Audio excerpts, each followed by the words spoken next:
Chapter 188. Ability? It had to be mentioned. Temporarily reduce all attributes by 1%.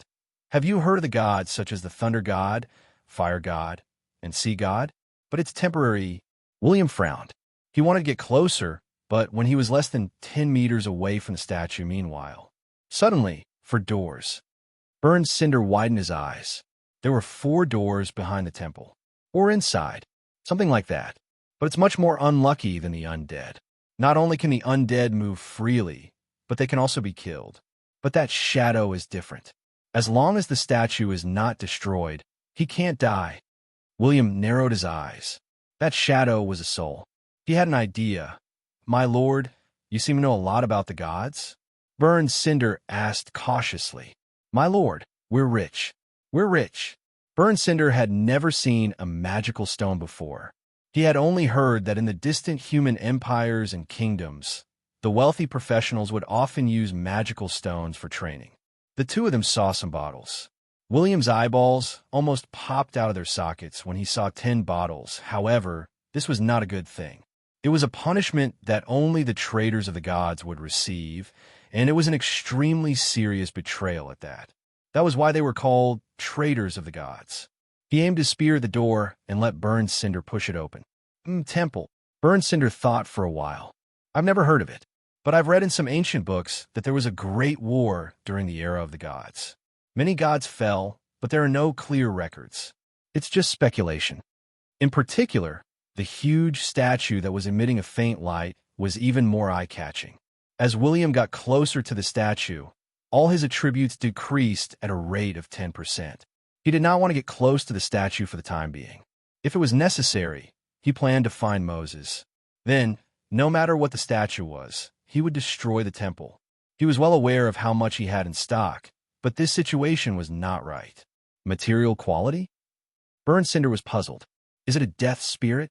In other words, long hands could prevent others from hurting him.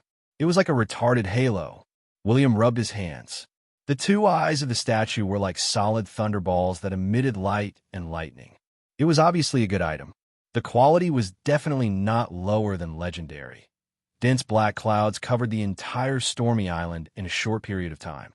The professionals and players in the camp were at a loss. After all, no matter how fast the weather changed, it wouldn't be like this in a few seconds. But Thor's eyeballs are treasures. But at this moment, bang, he didn't have enough luck. Hint, you're under mental suppression. Your intelligence is insufficient. You will lose control of your body for 30 seconds. Statues of deities usually had some sort of halo ability. Hint, you've suffered from spirit shock. Your intelligence is insufficient. You'll lose control of your body for 30 seconds. Crunch, crunch. William's eyes lit up. William only came back to his senses after a few minutes. The statue was 100 meters tall and was completely white. Arcs of electricity continuously revolved around it, and it was unknown what material it was made of. According to shrines he had entered before, only those 1,000-meter-tall statues would be the true shrines of the gods. That shadow was cursed to have an eternal life, and even the ability to resurrect. The souls of the dead are imprisoned, but they have memories and intelligence. But because of the long imprisonment, they are no longer a threat. Instead, they will slowly develop some special mental attacks. But they will never be able to reincarnate. They will have to constantly be tortured by the statues of the gods and guard the statues according to the curse, unless their will is completely destroyed. There's hope. William was shocked. He didn't expect that his attributes would not be reduced by 10%, but by 1%. "My lord, be careful." Burned Cinder finally woke up. When he opened his eyes and looked behind William, a chill ran down his spine, and his hair stood on end. If he robbed the shrines that had yet to appear, would he become rich overnight? William lost control of his body for a few minutes. If someone came to kill them, it would be a suicide mission. Function. Carrying a piece will grant you double experience for 24 hours. That's right. Actually, according to logic, the Thunder God is also one of the main gods. William stroked his chin and pondered. William looked at the 4 doors and carefully thought about the words on the left side of the door. For the time being, he could only enter the door on the right. Because the negative buff just now was a deterrence. It was a majesty released by the gods. It didn't mean harm, so William didn't worry that Burned Cinder would become an idiot. He wasn't as powerful as the main character in the novel, but he wasn't alone. Of course, he had to let others scout the way. Pa, pa, pa. William patted Burned Cinder's face. Even though Burned Cinder's face was red from the patting, he didn't come to his senses. William couldn't be bothered with him. Losing control of his body didn't mean that he would die. If he was familiar with the place, it meant that he had entered it many times. If he was not wrong, it should be the tribute hall inside. Wong Defa? Burned Cinder couldn't help but widen his eyes. In front of him was a small mountain of milky white crystals. Dense magic filled the interior of the hall, as if it was about to turn into gas. When the door was completely opened and all the magic lights inside lit up without any accidents, the two of them heaved a sigh of relief. Is there so little information? The corners of William's mouth twitched. Burned Cinder was obviously bullying him for being ignorant. William slowly approached and took out the epic thunder spear. This was his new weapon. The key function was that it was long and could be used to defend against enemies. A long and narrow thunder, sword energy, flashed past. His attributes were reduced to less than 20%. The illusory figure dissipated. He glanced at Burned Cinder, who was still in a daze. Then, he looked at his own information panel. He was shocked. A voice suddenly appeared behind him. It's nothing. It's just an imprisoned fool. William looked deeply at the statue of the Thunder God. Whether it was the halo of the statue or the imprisoned dead soul, they were all threats.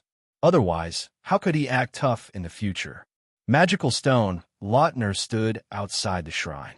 At that moment, he also felt a suffocating aura. If he wasn't loyal enough, he might have already fled. Fortunately, Lautner was cowardly and stubborn. He swallowed his saliva and stood guard at the door. Let's go and take a look at the main temple.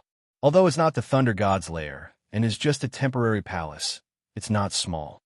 When William saw the statue, he knew that this was not the temple where the Thunder God resided. Is this the Thunder God? Function. NPCs can use it for training. He did not know what it was. An ear-piercing sound rang out. He was very familiar with the symbols on the door. According to the current belief situation in the legendary continent, there are only three main gods: the god of light, the god of magic, and the goddess of luck. There are also other messy gods. In the next moment, he suddenly took out his thunderblade and slashed at the illusory figure. The gods of the era of the gods were all ostentatious. There is only one statue in the huge main temple for other creatures to worship. Quality, top. William was also shocked. He retreated and dodged the attack of an illusory figure. Fortunately, the walls of the campsite were well built, so he was not afraid of the magical beasts rioting. There were a lot of negative buffs related to mental intimidation and coercion. If he were to get any closer, he might just end up freezing inside. William proudly raised his eyebrows. That's why I couldn't sleep when I was young. My mother told me these mythological stories. You should have read them before, right? Traitor of the Gods. William saw this scene and frowned. He instantly went to Burned Cinder's side. But as the magical stones were taken away, are all gods so rich? It was mainly to deal with the coarse skin and thick flesh of the magical beasts.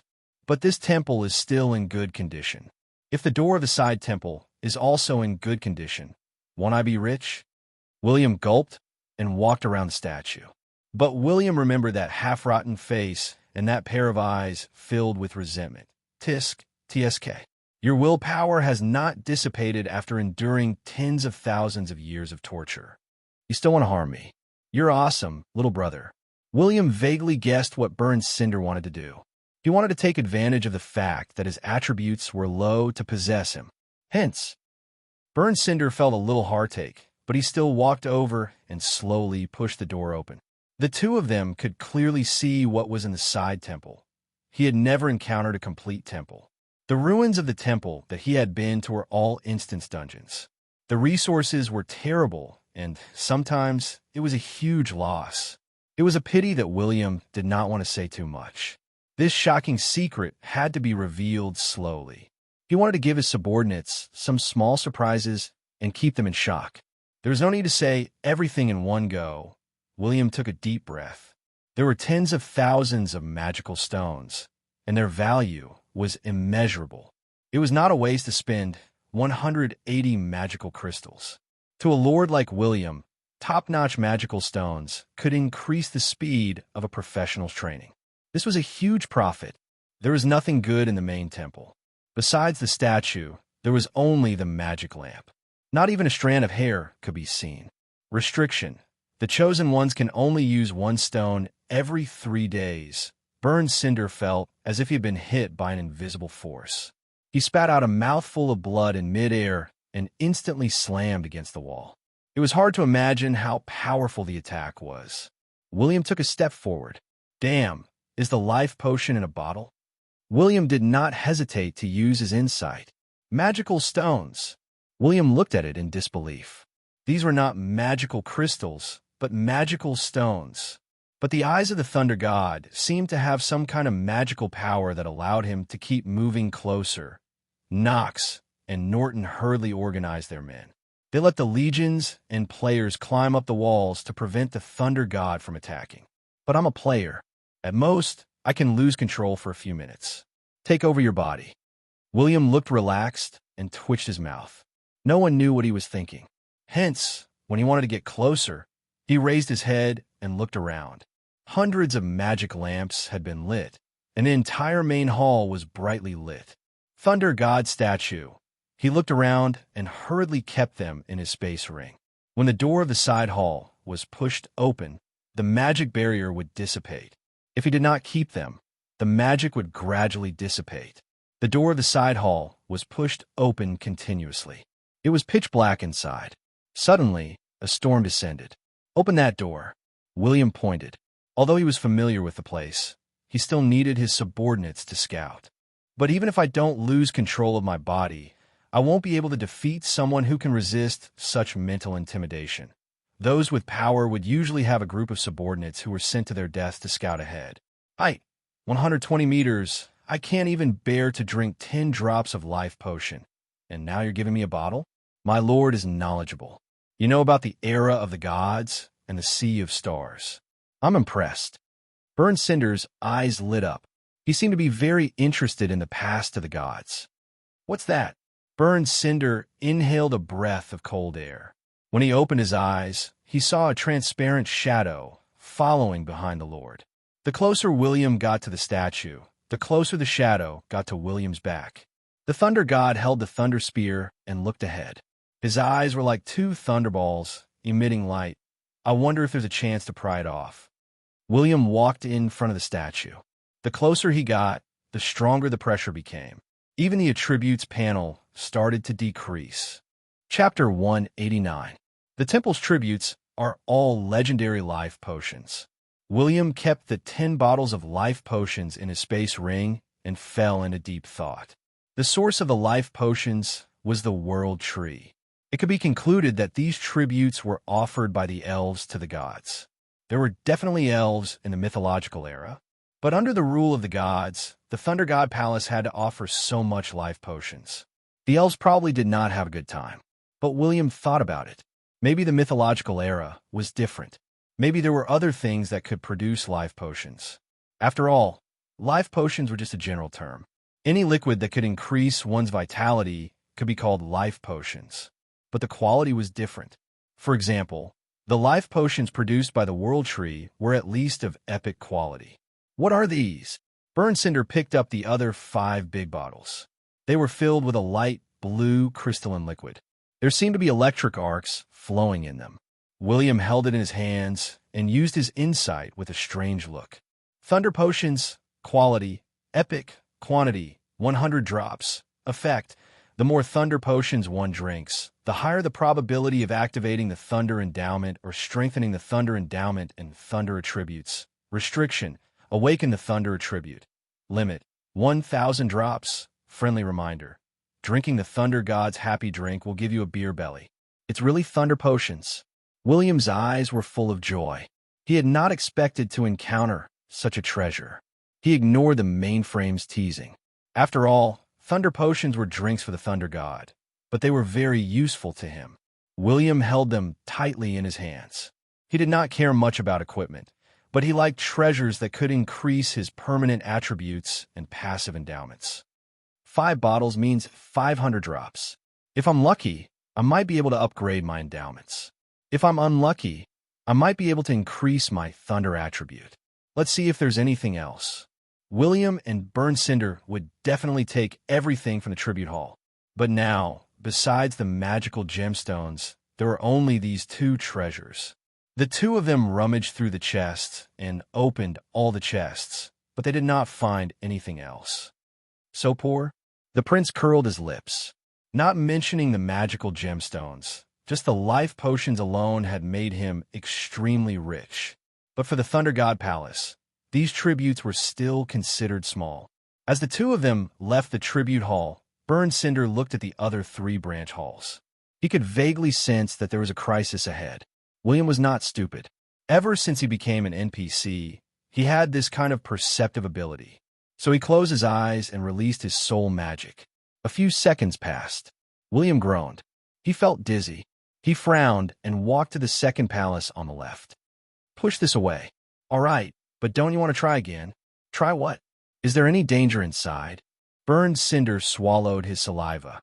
His lord had just used his soul magic to test the waters and had already suffered a backlash. Who knew if there were any big monsters in this palace? What if the enemy was hiding and ambushed them after they opened the door? Should I do it? I'm just an intermediate professional. Pa. Burn Cinder rubbed his head with a bitter look on his face. Just now, when I woke up, my face still hurt a lot. Did they really think that I didn't know who hit me? Could it be one of the undead? William glanced at him. He did not care what he was thinking and said, "You're so troublesome. If you don't push the door, do you want me to?" The guy in front of him had more than 100 luck points, which was a few times higher than the average luck points of the people in the City of Dawn. Burn Cinder might not die if he explored, but he would definitely die if he explored. Push, push, push. Burn Cinder once again pushed the door open while trembling. Swoosh. The moment the door opened, the magic barrier disappeared. The magic lights in the hall lit up again. The 2 of them were not attacked. Everything in this hall was glowing with a dazzling blue light almost all the time. In that second, William's heart almost stopped beating.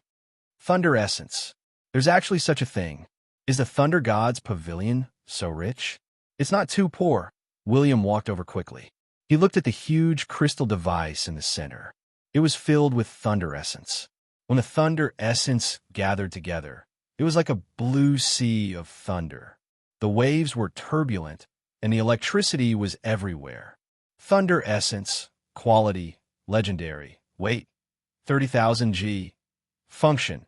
When the equipment is placed in the container, there is a certain chance that the quality of the Thunder attribute equipment will be improved.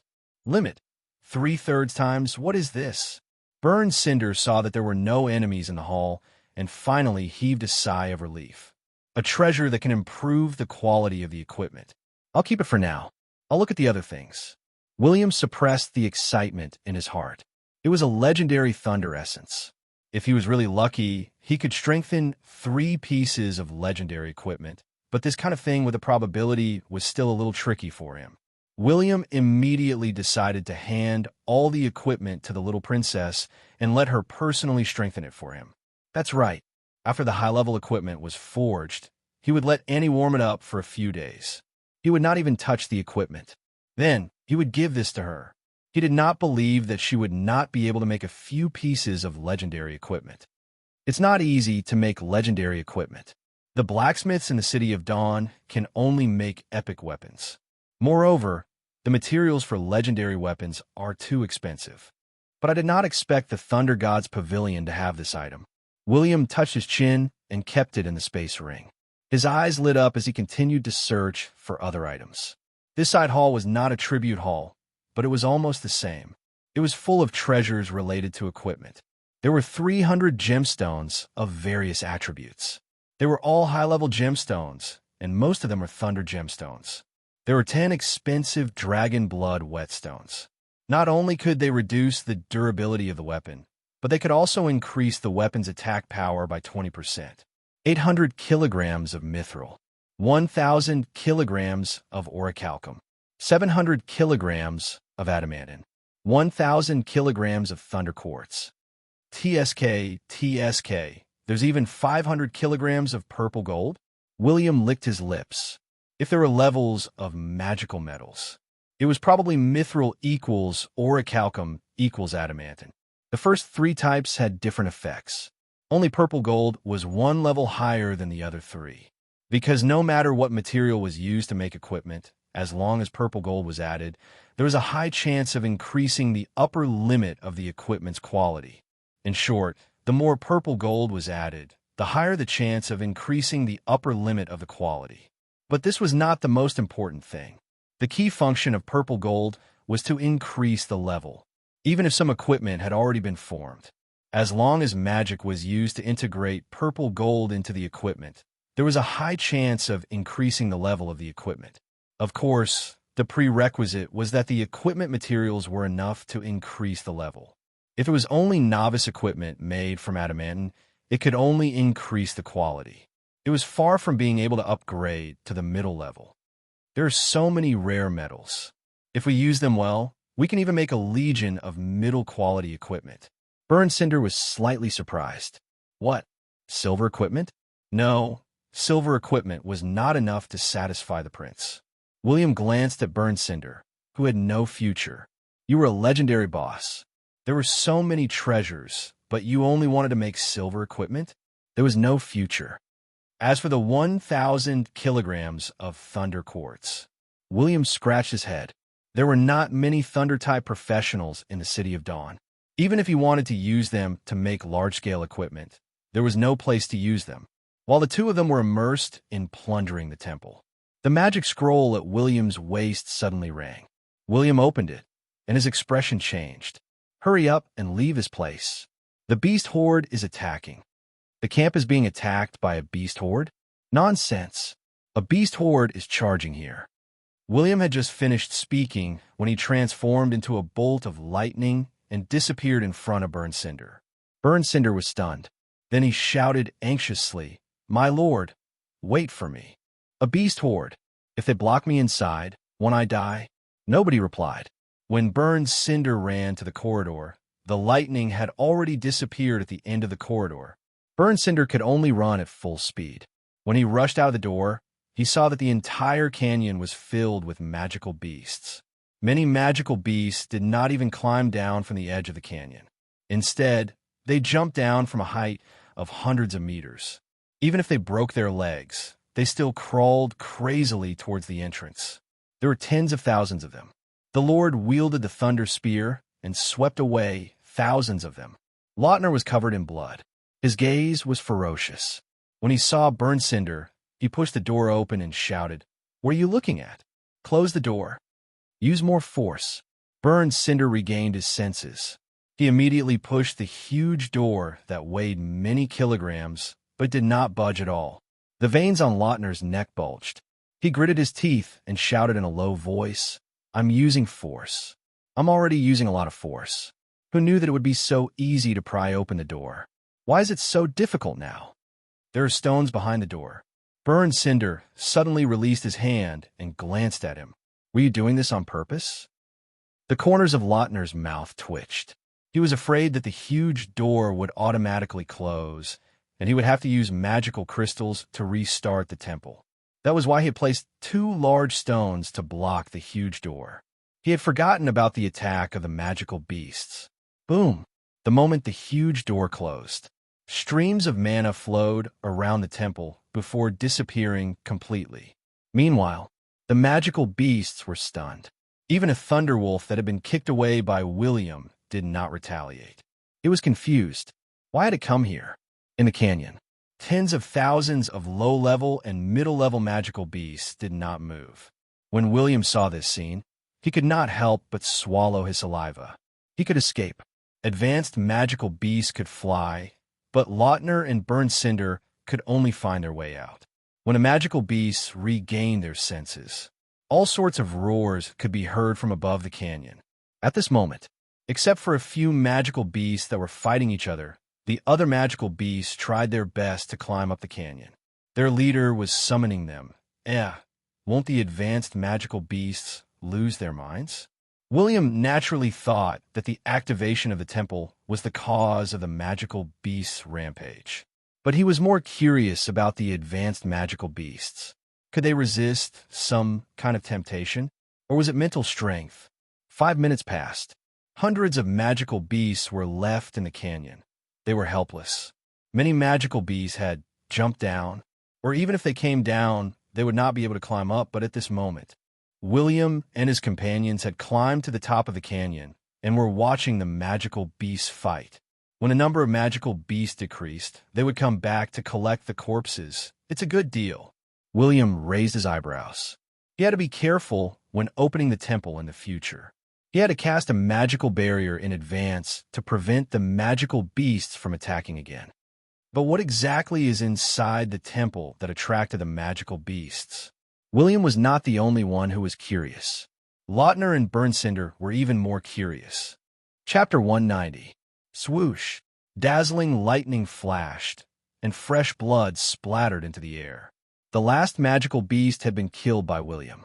He floated in the air and looked at the corpses of the magical beasts in the canyon. There were more than 400 of them, and they were everywhere.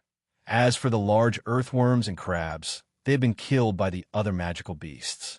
Even if there were any left, they were temporarily hiding underground and did not dare to come out. Usually, when some magical beasts accidentally fell down, they would be bullied and happily eaten. But there were too many magical beasts that had fallen down.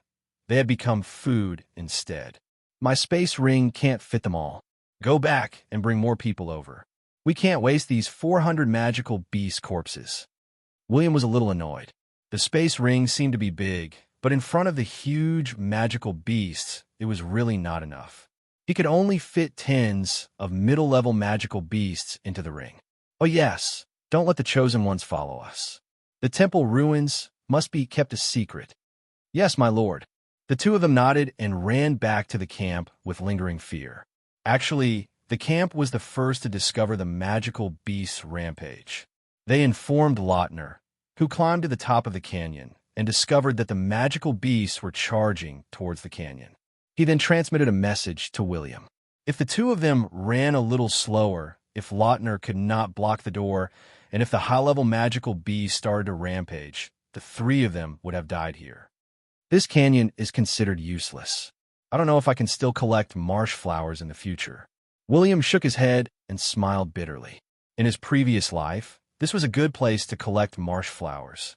The big octopus was the archenemy of the players. Every time someone wanted to collect magic herbs, they would have to lure it out or throw something at it to feed it. Only then would someone find the opportunity to quickly collect a few marsh flowers. If it suddenly stretched out its claws and entangled the players, they would also die, although the big octopus only had Grandmaster bloodline. When it was in a life-threatening situation, it would burrow into the swamp to recover its life. It fought with the players for a whole year before it was killed. This made the Abyss Canyon more famous. William did not think about the reason for the rampage. Anyway, he did not want to enter the temple for the time being. Let's see how much I've collected. William opened the space ring. Swamp flower could increase attributes and help NPCs break through to the advanced tier. It was very expensive. It could even be sold for 50,000 gold coins in the human empires. Of course, this depended on the demand. This was also the main reason why the players had been struggling here for a year. There were a total of 15 flowers, worth a total of 750,000 gold coins. Mana Gem was a double EXP buff card for players, but it was a godly cultivation tool for NPCs. It could greatly reduce their cultivation time. In addition, they were all of top-notch quality, which was good even for professionals in the Grandmaster realm. One piece was worth 30 to 100 gold coins, depending on the demand. There were 35,000 pieces, and the total value was immeasurable. 10 bottles of legendary quality, Water of Life, 3,000 drops. It might even be similar to the Blackleaf Elf stock. Lightning Water, 500 drops, epic grade. It can increase one's innate talent or lightning attribute. There is no market for it. Thunder Essence, Legendary, 30,000 grams. Can be used 3 times. Can upgrade epic equipment to legendary. There is no market for it. There are also various metals and gems. I've really struck it rich. If I include the hundreds of magical beast corpses, won't I be able to obtain resources worth tens of millions of gold coins in less than a week on Stormy Island? William was ecstatic. The key is the temple. Without the complete ruins of the temple and the beast's rampage, I won't be able to earn so much. William muttered to himself. He would not sell so many resources. The most important thing was to invest all of them into the legions. If he could digest all the resources within half a year, the overall strength of the 6 legions would increase by more than 5 levels. If I can excavate the magical ore veins on Stormy Island in advance, it will not only increase by 5 levels, but it might even double. Especially if I can reach that stage, I will not give up on the Black Lava Dukedom. If I can defend the defense line, it will be a way to enter the legendary continent. William was excited and nervous about the darkness invasion that would happen in half a year. The darkness invasion was a catalyst. It was a catalyst that would detonate the gods' world.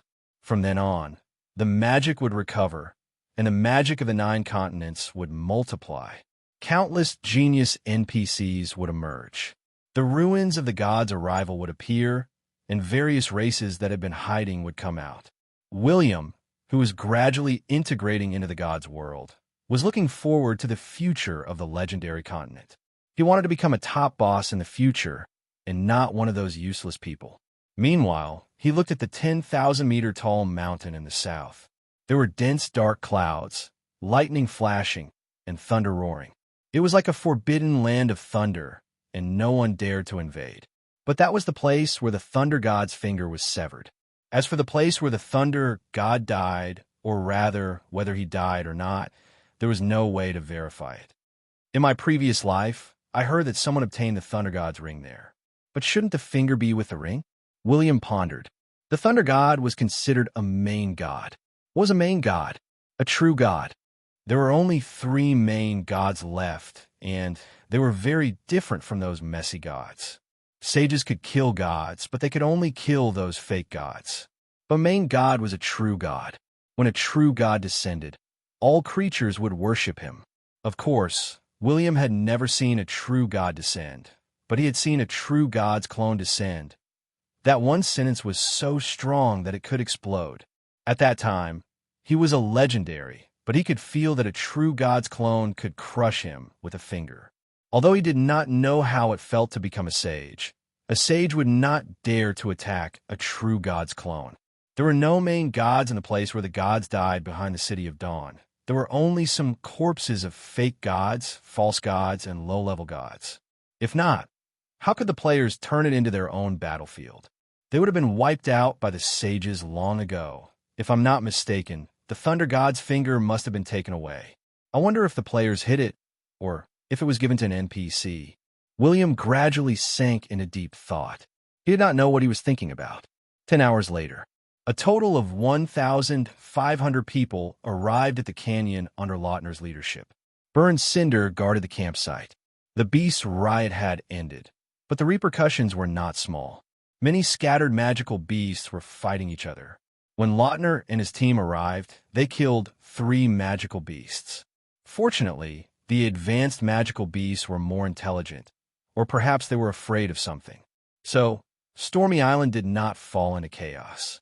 There were more than 400 magical beast corpses of various sizes. The lightest one weighed more than 1,000 kilograms. It was not possible to climb up the mountain with just one person. As an advanced professional, William had the ability to fly. He could only use the space ring to collect the magical beast corpses and hand them over to the rest. Lord William acted as a porter for 2 hours. When his magic points were almost depleted, he finally managed to transport all the magical beasts to the top of the canyon. Meanwhile, he sent out 100 elite soldiers to guard the Abyss Canyon. The swamp octopus had been blown to smithereens. He was not worried that there would be more terrifying monsters in the canyon. As long as they were careful of some large earthworms, there would not be too big of a problem. While the team hurried back with the magical beast corpses, William silently walked towards the south. He wanted to find the Thunder God ring. He wanted to see what was on that mountain. A day later, when everyone returned to the campsite with more than 400 magical beast corpses, the players were left in shock. We'll have something to eat now. You only know how to eat. Why don't you think about how these magical beasts died? Do you think they can tell us? Why don't they think about whether we can get a bite of these magical beasts? The players were not idle in the campsite. They built the campsite, dug pits, explored the outside, and organized a map. These were all missions. They were also very rich in experience points. Magical beasts were different from wild beast corpses. Their bodies were full of magic. Even after they died, the magic would gradually dissipate, and the speed of decay would still be very slow. But in this tropical rainforest climate, if they did not care about it, after 7 or 8 days, the magical beast's meat would still rot beyond recognition. Fortunately, there were many professionals and mages in the campsite. In advance, Burn Cinder had ordered the players to dig many deep pits in the campsite. Some ice mages used their full strength and sprinkled ice magic into the pits. In the end, the 400 magical beasts were temporarily frozen in the temporary cellar. This was the only way to preserve the magic in the magical beast's meat. When they ate it, they would gain experience points. If the magic in the meat dissipated, then the magical beast's meat would be useless. This is not a solution. There are only 6 or 7 ice mages. The Dawn vessel has to return within a week. If not, they will not be able to hold on. Burn Cinder frowned. The weather was too hot. The ice mages had to constantly cool down the temperature of the cellar. Even if there was an abundance of magic here and their mana could keep up with the recovery rate, after casting spells continuously, their mental strength would be greatly depleted. If the ice in the cellar turned into water, it would be even more interesting. I have sent a message. Jack has already brought the people back. Once the teleportation portal is built, these magical beasts can be sent back. Lautner glanced at Burn Cinder. What's the matter, little brother? Do you need to worry about these things now? Don't you know who the executive is? I am the highest authority in the campsite. Can't you just take care of yourself? Burn Cinder saw Lautner's gaze and twitched his mouth in disdain. If you have the ability, fight me alone. Isn't it just because you have been with the Lord for a long time? The two of them looked at each other for a while. They did not use their weapons. Instead, they took out their magical stones and started training. They were professionals who were close to the advanced level. Now, they had to recover to their peak condition before using the marsh flower to break through. If they were lucky, they could break through even without the marsh flower. Burn Cinder and Lautner were very proud professionals. They felt that they had good endowments and did not need the marsh flower. In the past, it was difficult to break through. It was purely because the density of magic in the southeast was too low. It was difficult for middle-level professionals to break through to the advanced. But Stormy Island was different. The density of magic was 10 times higher. If they did not break through to the advanced, it would be a huge embarrassment. 3 days later, the Dawn vessel once again broke through the blockade of the storm circle. Captain Jack led 3,000 people to the island. Old Band also disembarked in a daze. As for William, he had already arrived at the foot of the 10,000-meter mountain that was 70 kilometers south of the campsite. William, who was wearing thunder armor, looked up at the sky. Dark clouds covered the land. Thunder roared and lightning flashed. It was a majestic sight. For tens of thousands of years, the thunder never dissipated. This made him believe that the ring of thunder was not the only thing here. There must be something even more precious. It's not that simple. As William climbed up, a bolt of lightning struck his left and right as a warning. At the forbidden area of the thunder pool. How could he tolerate others offending him? But who was Prince William? He immediately opened the 5 small bottles and drank the 500 drops of lightning water in one gulp. Lightning? No, I am not afraid. Chapter 191. He poured 5 bottles of thunder potion into his mouth. William felt a burning pain in his throat. He could not help but kneel on the ground.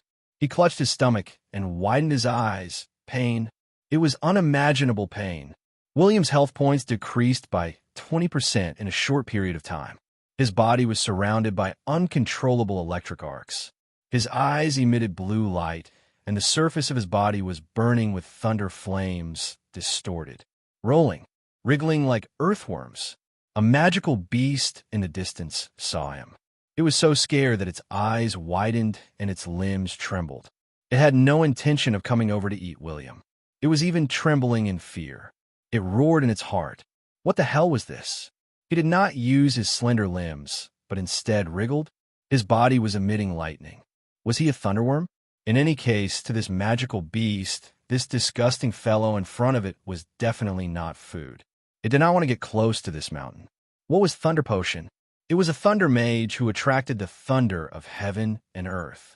After storing it in a container, he used magic to turn it into a Thunder Potion. His main purpose was to please the Thunder God. Without the ability of an enchanter, he did not even have the ability to create Thunder Potion. After all, this was the exclusive drink of the Thunder God. Thunder God's Happy Potion. It also had another function. It strengthened the endowments and attributes of Thunder attribute professionals. But this was a liquid made of thunder. If a professional did not have 100% thunder resistance, he would definitely be hurt. After William advanced to the advanced, he only had 30% thunder resistance. One bottle had a chance to improve his endowments, but he drank 5 bottles of Thunder Potion. His 30,000 health points were rapidly decreasing. When his health points were almost depleted, his inner armor glowed, and the special effect was activated. William recovered 60% of his health points, but the damage from the Thunder Potion did not stop. He lost 5% of his health points every second. William stared with his bloodshot eyes. When his health points fell to 10% again, he trembled as he took out a bottle of life potion. Gulp. He drank a big mouthful. According to his current health points, drinking 6 drops could restore his health points to full. But he could not control his hands. He did not even know how much life potion he had drunk. But when his health points were restored, the feeling of floating made William think that he was about to ascend. The effects of the Thunder Potion kept happening. The Thunder Potion filled William's body and destroyed it wantonly. Or rather, it violently transformed his body, allowing William's body to quickly adapt to the thunder. 10 minutes passed. His HP would recover as much as he lost. The lightning water was wreaking havoc, while the life water was blooming with energy. After a few more minutes, the effects of the water of life completely disappeared, and the transformation process came to an end. Phew! William sprawled out on the ground. He didn't even want to move a finger. But directly pouring 5 bottles of lightning water gave him great benefits in the end. Prompt: your lightning attribute is changing. Prompt: talent power of thunder has leveled up. Power of thunder: you have 30% thunder attribute attack power, 40% thunder attribute resistance, 30% chance of being immune to any thunder attribute attack. Prompt: the special effect, Thunder Special Effect, Light of Dawn, of the Holy Dawn Warrior energy has leveled up. Special Effect: any battle aura skill will have a 25% increase in attack power and 260 points of thunder attribute attack. Thunder Special Effect: when a shield is attacked by a close-range attack, there is a 50% chance of triggering the thunder reflection, causing the enemy to receive negative buffs such as numbness, rigidity, and burning. It will also cause 130 points of thunder attribute damage. Light of Dawn: when used on a certain battle aura skill, it will increase the battle energy by 50%. It can increase the attack power by 290% and 560 points of thunder attribute damage. Cooldown of 18 minutes, not bad. After William saw the information panel, he took a deep breath. The effects of the lightning water could be said to be abnormal. It could increase all kinds of thunder attribute, special effects, and endowments. Of course, this was definitely the reason why he swallowed 5 bottles of lightning water at once. If not, with his luck, if he drank the bottles one by one, it might not have any effect. And William dared to take such a risk because he had the life potion. That was why he dared to be so reckless. Just nice, the special effect of the 10 drops of life potion has been completely used up. In the future, it can only be used to restore health or regrow broken limbs, or even possibly rebirth. William raised his eyebrows. Prompt. You have drunk 10 drops of life potion. Prompt. Your lifespan has been extended by 1,000 years. Prompt. Your four-dimensional attributes have increased by 50 points. Prompt. Your maximum health points have increased by 1,000 points. I can't delay any longer.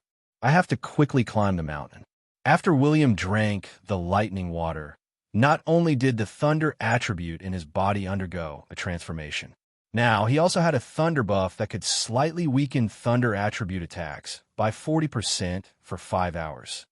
In addition to the endowment of the power of thunder, I don't believe that the lightning above my head can strike me to death. Boom! A bolt of lightning fell from the clouds above his head. The handsome prince was blasted to the ground. 1 second later, he suddenly stood up and continued to climb up. Nothing happened. He was not afraid of a mere few thousand points of damage. Prince William had the life potion. If one fell, thousands of others would stand up. He was iron-headed. He had the ability to fly, but the sky was filled with lightning. There was also a huge pressure that made it impossible for him to fly. And every 100 or 200 meters, there would be a bolt of lightning crashing down. William had not even climbed 1,000 meters on this 10,000-meter mountain before he was struck by 5 or 6 bolts of lightning. Now, his face was black, and his expression kept changing as he looked at the peak of the mountain. This did not make sense. He remembered that in his previous life, that player had not been struck many times. Both of them were advanced. Did he go the wrong way? Should he change to another path? Thus, he moved horizontally for a few hundred meters.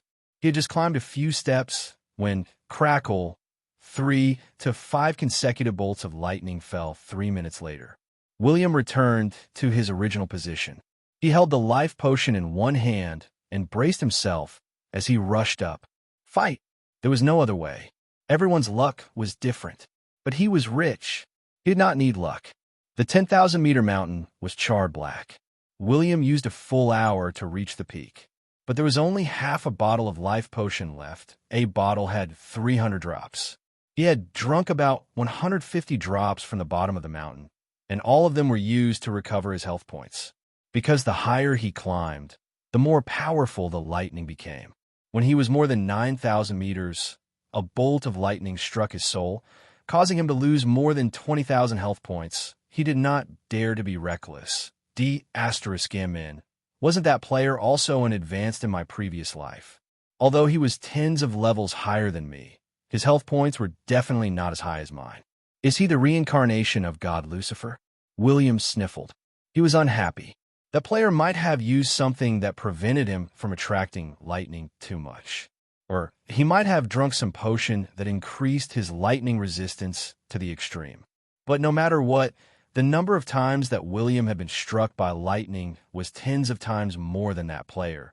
But the moment William finally reached the peak of the mountain, the lightning was no longer striking down. The prince gulped. He felt as if he could reach into the clouds if he stretched out his hand. But he did not dare to, because the top of his head was densely packed with red electric currents. It was as if he had entered a sea of lightning. It was close at hand. It was really close at hand. The dark clouds above his head were so dense that it was shocking. Various colored lightning bolts were 1 meter above his head. They did not strike downwards. Perhaps it was because of the ring. But this did not mean that the lightning would not flow downwards if he put his hand into the clouds. William bent his back and walked forward on the mountaintop. He had been here before. That was when there was no lightning. It was a sightseeing trip after the Thunder God's ring had been taken away. But the situation now was very different from before. At the center of the mountaintop, he could almost see the ring that was attracting the lightning of heaven and earth. The ring was burning. The blue lightning transformed into flames and soared into the sky. It was the lightning flames that were the key reason for the thunderclouds above his head. It did not look like a piece of legendary equipment. It looked more like a godly weapon. I'm afraid. The closer William got to the ring, the lower the clouds above his head. Now he could only slowly approach the ring by lying on the ground. But when he got close to the ring, he had finally discovered a great power. The Thunder God's broken finger. No, it's a broken hand. William gasped. He saw the thunder god's broken finger. The ring was inserted into the middle finger. The broken hand was on the ground. The other 4 fingers were bent, and only the middle finger was pointing upwards. Oh, it was a raised middle finger. A raised middle finger towards the sky. What an awesome broken hand of the thunder god. What should I do? Should I pull it down? William was a little hesitant. The ring seemed to be a medium. The real source of power was the thunder god's palm. But if he touched it, it would be cold. What if he was killed instantly? Who knew if he could be revived? Thunder god, please bless me. I'm your successor. Please don't strike me. Thunder god, please spare my life. When I return to the city of dawn, I'll build a temple for you. I'll burn incense for you every day. If you can't do it, I'll get you 2 bottles of Thunder God's Happy Potion. Really, I'm not lying. The Thunder God's Happy Potion is delicious. William did not care about his reputation anymore. The good thing was right in front of him. He just had to lick the Thunder God's Happy Potion. What if it was useful? Hence, he slowly extended his hand. Crackle. An electric current struck his body. William twitched on the ground. After a while, he recovered his senses. He silently drank a few drops of life potion. He did not care. He was going all out. He took out a complete bottle of life potion, 300 drops, and drank it. Life energy bloomed from his body. He was like Tang Sung, or rather, a ginseng fruit. His body was filled with life energy. If a magical beast were to see this scene, it could even feel that if it were to bite him, it might be able to become immortal. William did not hesitate anymore. His left hand passed through the burning lightning and grabbed the broken hand of the thunder god. Rumble. Countless bolts of lightning struck. The lightning struck. But at this moment, William, who was in the lightning pillar, was not injured. Instead, he felt like he had become one with it. But what made William terrified was that not only was the ring on the thunder god's middle finger not removed, but the entire broken hand was going to fuse with his palm. Oh no. Plop. William fell to the ground. He had no choice. He could not resist the pain. He could only choose to enjoy it. He was used to it. Chapter 192. In the faraway center of the legendary continent, in a remote town in the Empire, a young man suddenly felt heartache. Heartache was true. He felt that he had not only lost his money, but he had also lost his virginity. What the hell? Why did he feel like he had lost a piece of flesh? The young man quickly checked his body. Something was not right. He did not lose anything. But why did he feel like crying? What's going on? I keep feeling like I've been losing something recently. Why do I feel like I'm losing more and more? The young man looked around cautiously. Realizing that there was no one around, he even lifted his pants to check if his bird was still there. Phew, so be it. It's enough that my bird is still here. The young man touched his crotch and walked home nonchalantly. The young man's imagination ran wild all day. From time to time, he would feel like he had lost something, but he dared not speak carelessly for fear that others would find out about his little secret. Because he was just a child from a commoner's family, he did not have any background. Therefore, being cautious was something he had learned since he was born. Although he felt that he was talented, cultivating battle energy not only required talent, but also resources. But if a commoner wanted to become a powerful professional, he would not have a future in a small town. Battle Energy College, wait for me. The young man clenched his fists and looked toward the east. 3 days later, he would register for the Battle Energy College again. He wanted to prove that he, an 18-year-old young man, could go to school with a group of 14 or 15 years old kids. And, damned heavens, if you don't use lightning to strike me again, I'll kill you. The young man suddenly raised his middle finger to the sky and ran home. However, on a cloudless day, a bolt of lightning suddenly flashed across the sky. Bang! Ah! There was a blood-curdling scream. The young man who was running fell flat on his face. The next second, the young man got up again and ran home with a whoosh.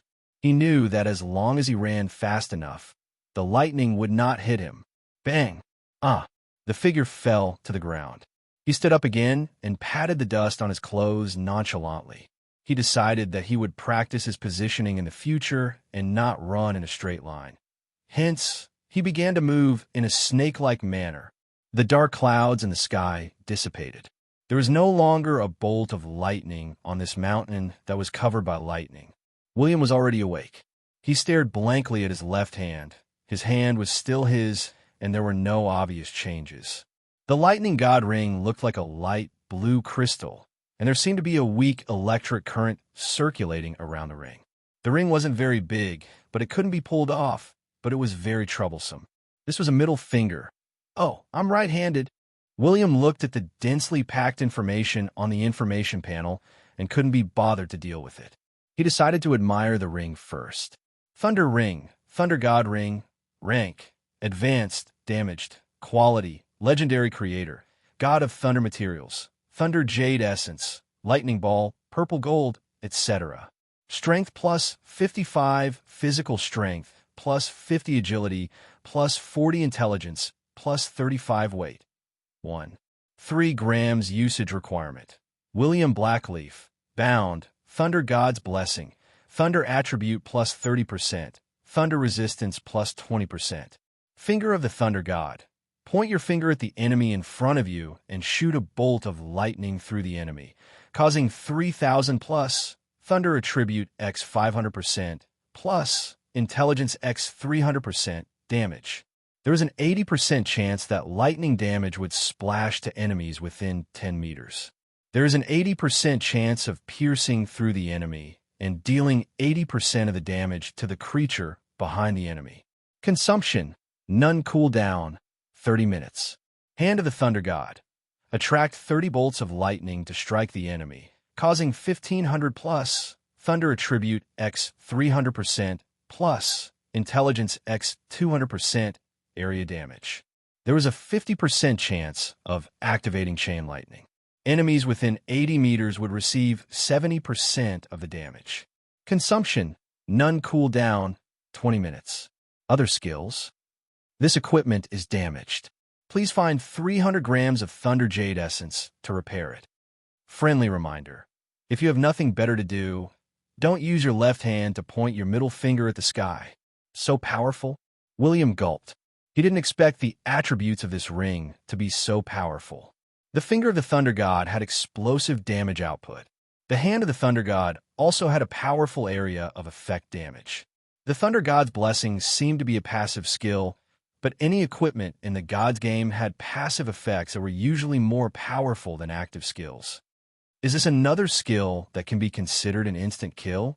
The instant kill that William was talking about did not mean that the enemy's health points would be completely destroyed. Instead, it meant finding the enemy's weakness and delivering a fatal blow. For example, the head or heart. If this skill could penetrate it, it would definitely cause significant damage. But what's wrong with my hand? William had never encountered such a situation before. He could control his left hand, and he could feel that there was no problem with it. But he saw the information box. The left hand of the Thunder God is fusing with your left hand. The left hand of the Thunder God is fusing with your left hand. This message was repeated countless times. Every second, there were notifications, but William could only helplessly lie on the ground. He couldn't resist at all. He only regained control of his body when he saw the left hand of the Thunder God completely fusing with his left hand. But he didn't feel any discomfort. Should I try using my battle energy? William thought for a while and instantly activated his battle energy shield. He saw his left hand was as dazzling as lightning. Yes, he felt that his hand was no longer made of flesh. The moment his battle energy penetrated his palm, his left hand became a palm made of lightning. It even felt slightly transparent. William licked his dry lips and stabbed his glowing left hand into the ground. Poof! It was like cutting tofu. His left hand pierced through the indescribably sturdy mountain peak without any resistance. Ha ha, ha ha, ha. Silly laughter traveled far. Did I earn big? William's eyes lit up. He immediately took out the thunderblade and slashed at his left hand. Crack! Sparks flew everywhere. The hardness of his left hand was comparable to that of a divine weapon. There was no wound on his left hand. Instead, a crack appeared on the thunderblade. And this was when William didn't use his full strength. He could imagine that his left hand had become the left hand of the god, but the mainframe didn't give me any objective data for my left hand of the god. William suddenly glanced at the information panel. At this moment, his battle energy was depleting at a rate of 300 points per second. Damn, who can withstand this? Although William had activated his battle energy shield when he was not in combat, the recovery rate was much faster than the depletion rate. Now that the left hand of the god had appeared, did it mean that he couldn't even withstand the depletion of his battle energy? But I'm still an NPC. I'm very different from the players. After William obtained the soul perception, he gradually discovered the difference between himself and the players. He used his heart to feel the battle energy and magic energy in his body. They weren't just two lines of data in the eyes of the players. So he used his willpower to cut off the flow of battle energy in his left hand. In the next second, his left hand stopped glowing and returned to its normal state. The depletion of battle energy was also not as crazy. At this moment, William's lips curled up. He understood that he was really different from the players. That player had never used the left hand of the god. This also meant that the players did not have the ability to fuse with the hand of the thunder god. As for the disadvantages of fusing with the hand of the thunder god, who cares? I'll deal with it when it comes. Anyway, it can't be controlled. I can't just chop off my left hand, right? Moreover, do you really think that my MOMO is useless? Can a dead thunder god make a comeback? If you're so capable, come and fight me. In short, don't worry, it's useless. You just have to make use of all the means to become stronger in advance. Ever since he became an advanced, William's equipment had not been upgraded. But after he obtained the thunder ring and the left hand of the god, his strength had a breakthrough. It could be said that his left hand was a godly weapon. At critical moments, it could be used to great effect. After William thoroughly checked the peak of the mountain, he did not find anything else. He jumped down from the peak of the mountain. Before he fell to the ground, he rose again. William, who was in the sky, pondered.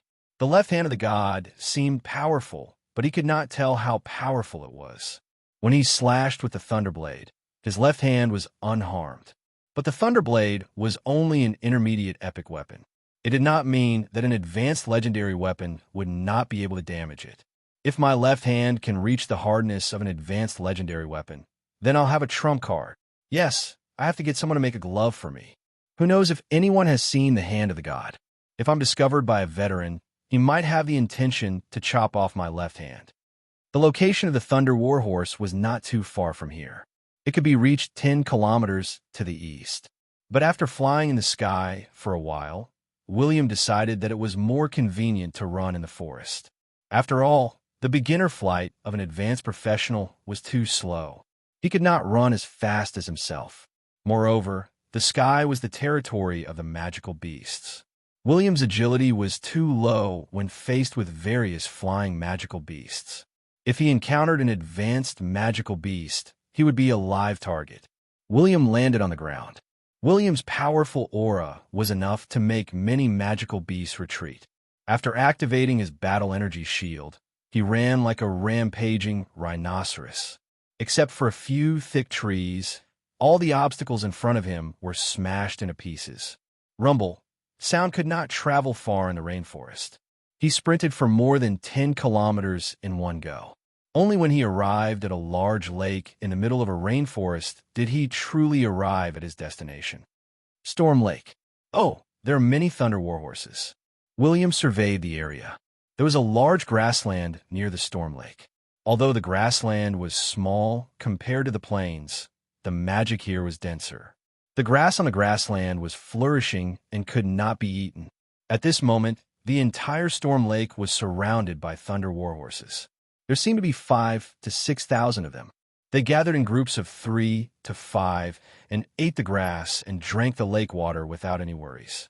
Even if the magical beasts came here, they would not dare to attack them.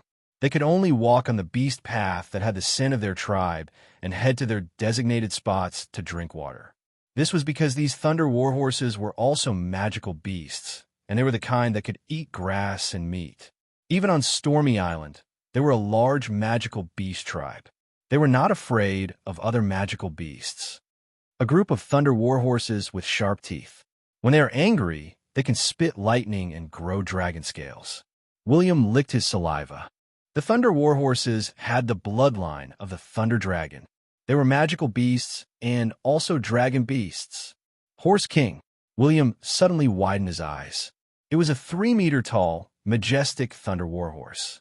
It was a level 85 epic boss. William swallowed his saliva. If he could tame this Horse King, it would be easier to get the other horses. Chapter 193. He wanted to know how to capture a Thunder Warhorse near Stormy Lake. The first step was to find bait. The second step was to dig a trap. The third step was to lure the horse over and beat it up. William would definitely have more experience than ordinary people, but the timeline was different and the situation on Stormy Island was different. He needed to make a lot of preparations before he could capture the Horse King. The Thunder Warhorses had snow-white fur. When they were frightened or agitated, they would use thunder and lightning to attack.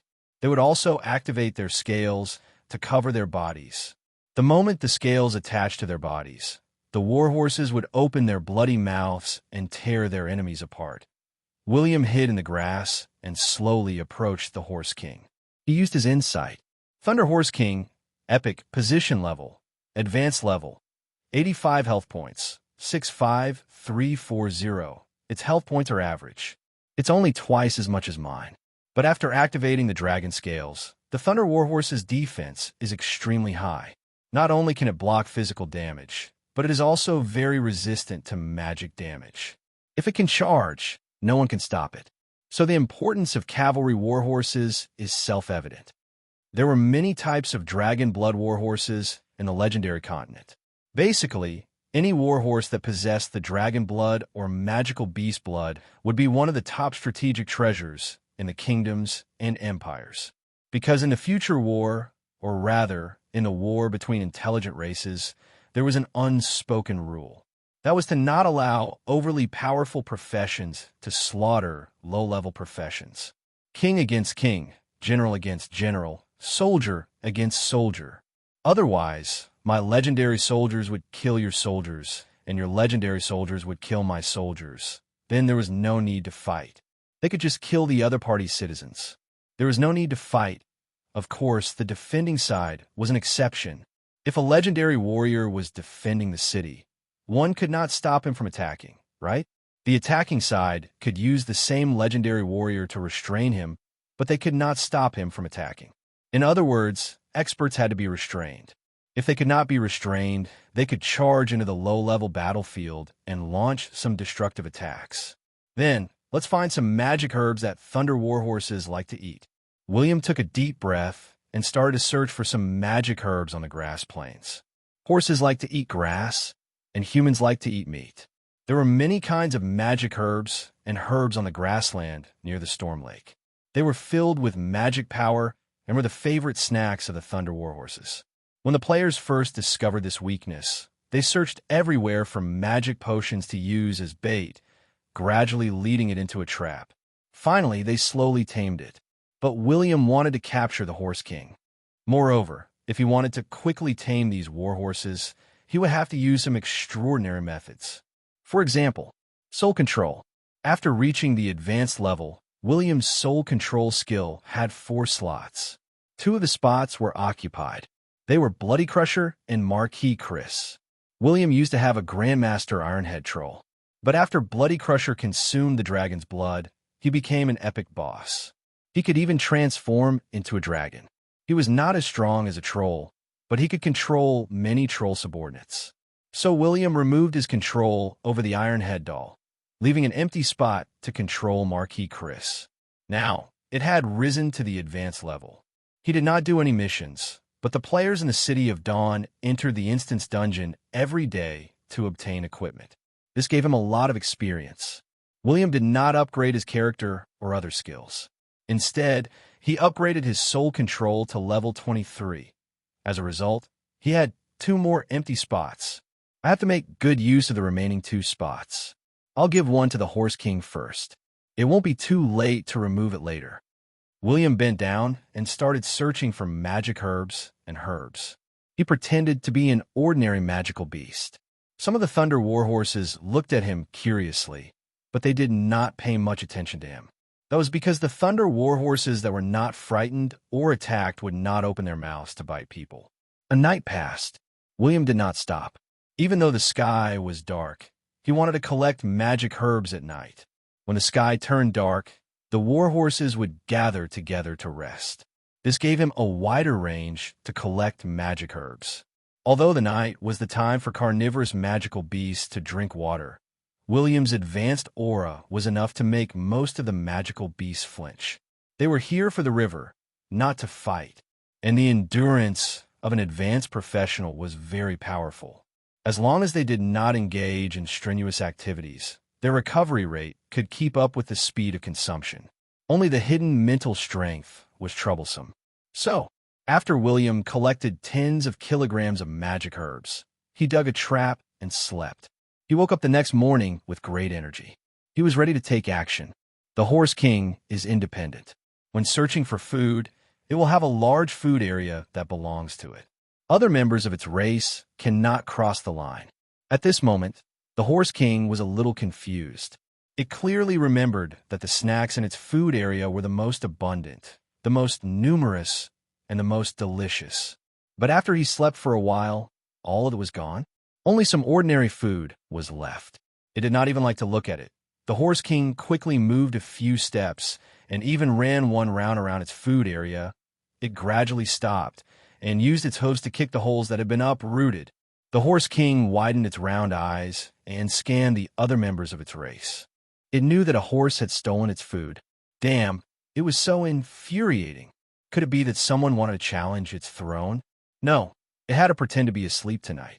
It had to seize the opportunity to catch those bastards and teach them a lesson.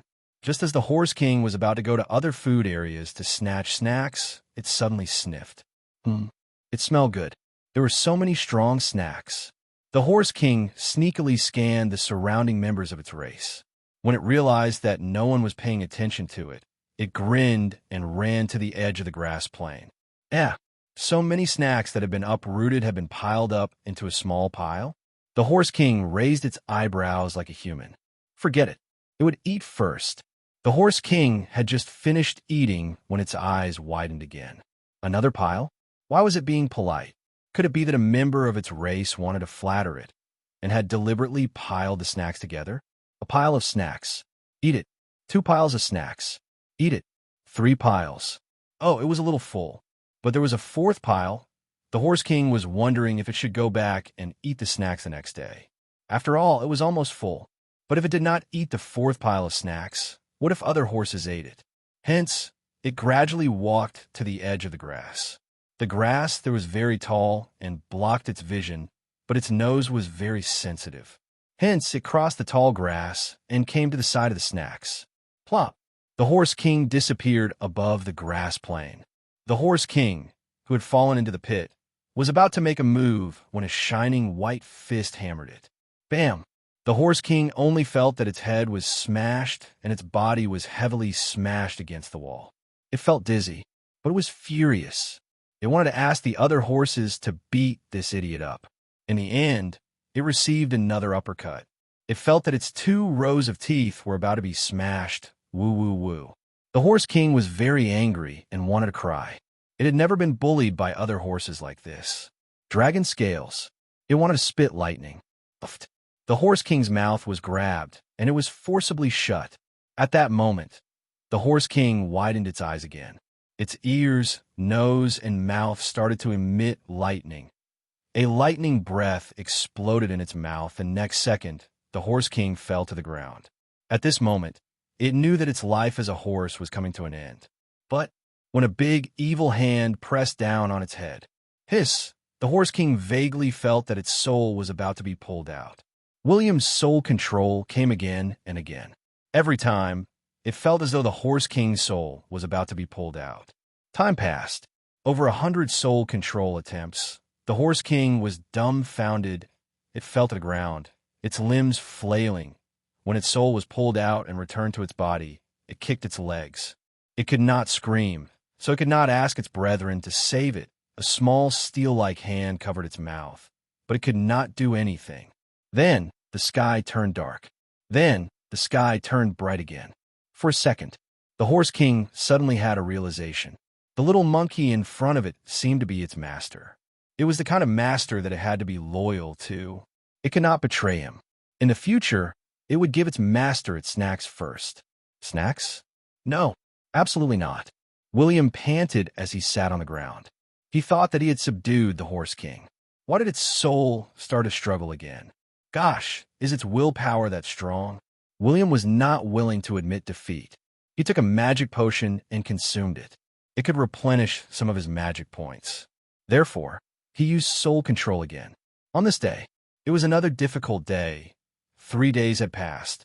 The horses were getting restless. Many horses that couldn't find a Horse King had the intention to fight for the throne. But it was the 3rd day. The Horse King was finally subdued. After it was tamed, William was pleased to see the horse kneeling in front of him. It was completely subdued by his despotic power. Ha! There's no boss that can't be subdued by soul control. It's just 500 times. So what if I'm lucky? I have plenty of magic potions to consume. William smiled proudly. Then, both of them appeared among the horses. Thud, thud, thud, the Horse King roared. It had been tortured for a few days, and its temper was rising. In addition, it saw that many of the male horses in its herd wanted to fight for the throne. This made it very unhappy. It burst forth with all its speed. In an instant, it was 1,000 meters away. It charged forward and bit wildly. Blood splattered everywhere. The Horse King was not dead, and he was so fierce. This scene scared many horses and caused them to run in all directions. Some foals hid behind their uncles and trembled. They could not imagine what had happened to their tyrannical father. Tsk. He has a fierce temper. When William saw this scene, he did not pay much attention to it. He waved his hand and called the Horse King to his side. William looked at the docile Horse King and gestured to it to take care of the herd. Then, he flew into the sky and left. The Horse King was settled. Now, he only lacked the route. At the same time, he wanted to return to the campsite to take a look at the teleportation portal that was about to be built. Chapter 194. Stormy Island was huge, but William was very familiar with this place. As long as he did not go looking for advanced magical beasts, he would not be in danger. 5 hours later, William returned to the camp that had been expanded by 3 times. Chu Liuqiu, Xiao Aiyin, and the other players were even more enthusiastic than Lautner. Before the other soldiers could approach, they surrounded William and greeted him. Their purpose was obvious. It was a mission, but there were no missions on Stormy Island. The players had come here for resources. The players were not powerful enough. They could not be of much help. William thought for a while and gave him a mission to plan the map. Then he sent them away. Forever Alone looked at the quest in his hands and gulped. A complete map of Stormy Island? The upper limit is 120,000 experience points. The more detailed the map is, the more experience points you will get. Chanli Joga thought for a while. This kind of mission required cooperation. Otherwise, they would be eaten by magical beasts before they could travel more than 2 kilometers. Are the teleportation portals half-built? William walked to Old Band curiously. He looked at the teleportation portals that were 10 meters tall and 6 meters wide. The materials were brought from the City of Dawn. Some tools have been prepared, so it is not difficult to build them. The problem is that they are too expensive. Old Band nodded. As a space archmage, he mainly listened to Princess Annie's instructions. He did not pay much attention to the battles, profits, and businesses of the City of Dawn. However, he was well aware of the value of these 2 space gates, especially the consumption of the teleportation portals. They were like gold-devouring beasts. On average, 1 magical crystal would be consumed for every 3,000 people who passed through. The larger the crystal, the more energy it would consume. In other words, 1 gold coin would be used up for every person who passed through. How many normal lords could afford such a cost? William noticed that Old Band wanted to say something, but he did not care. The City of Dawn was not the only place with magical crystal mines. There are mines here too. The mines are bigger and have more minerals. Otherwise, I would not have dared to build the teleportation portals. Lautner suddenly walked over and asked with a smile, "How much does my lord intend to charge?" William thought for a while and said, The one-way toll is 3 gold coins. It's not too high. The main purpose of the teleportation portals is to transport resources. Besides missions, no one is allowed to pass through the teleportation portals. Furthermore, the Chosen Ones are too weak now. They are limited to 500 people per day and can only return after 7 days. Some players couldn't help but complain when they heard the price of 3 gold coins. This wasn't considered too high. Stormy Island was a high-level map. Currently, most players were still at the basic tier. None of them had reached the intermediate tier. Once they reached the intermediate tier, they would gradually discover the benefits of Stormy Island. In particular, everyone understood that the materials used to construct the space door were extremely expensive. Even the Black Lava Nation had no intention of constructing such a good item. This was enough to show how rare the space door was. In addition, using the spatial gate seemed to consume some energy, which was why the toll was 3 gold coins.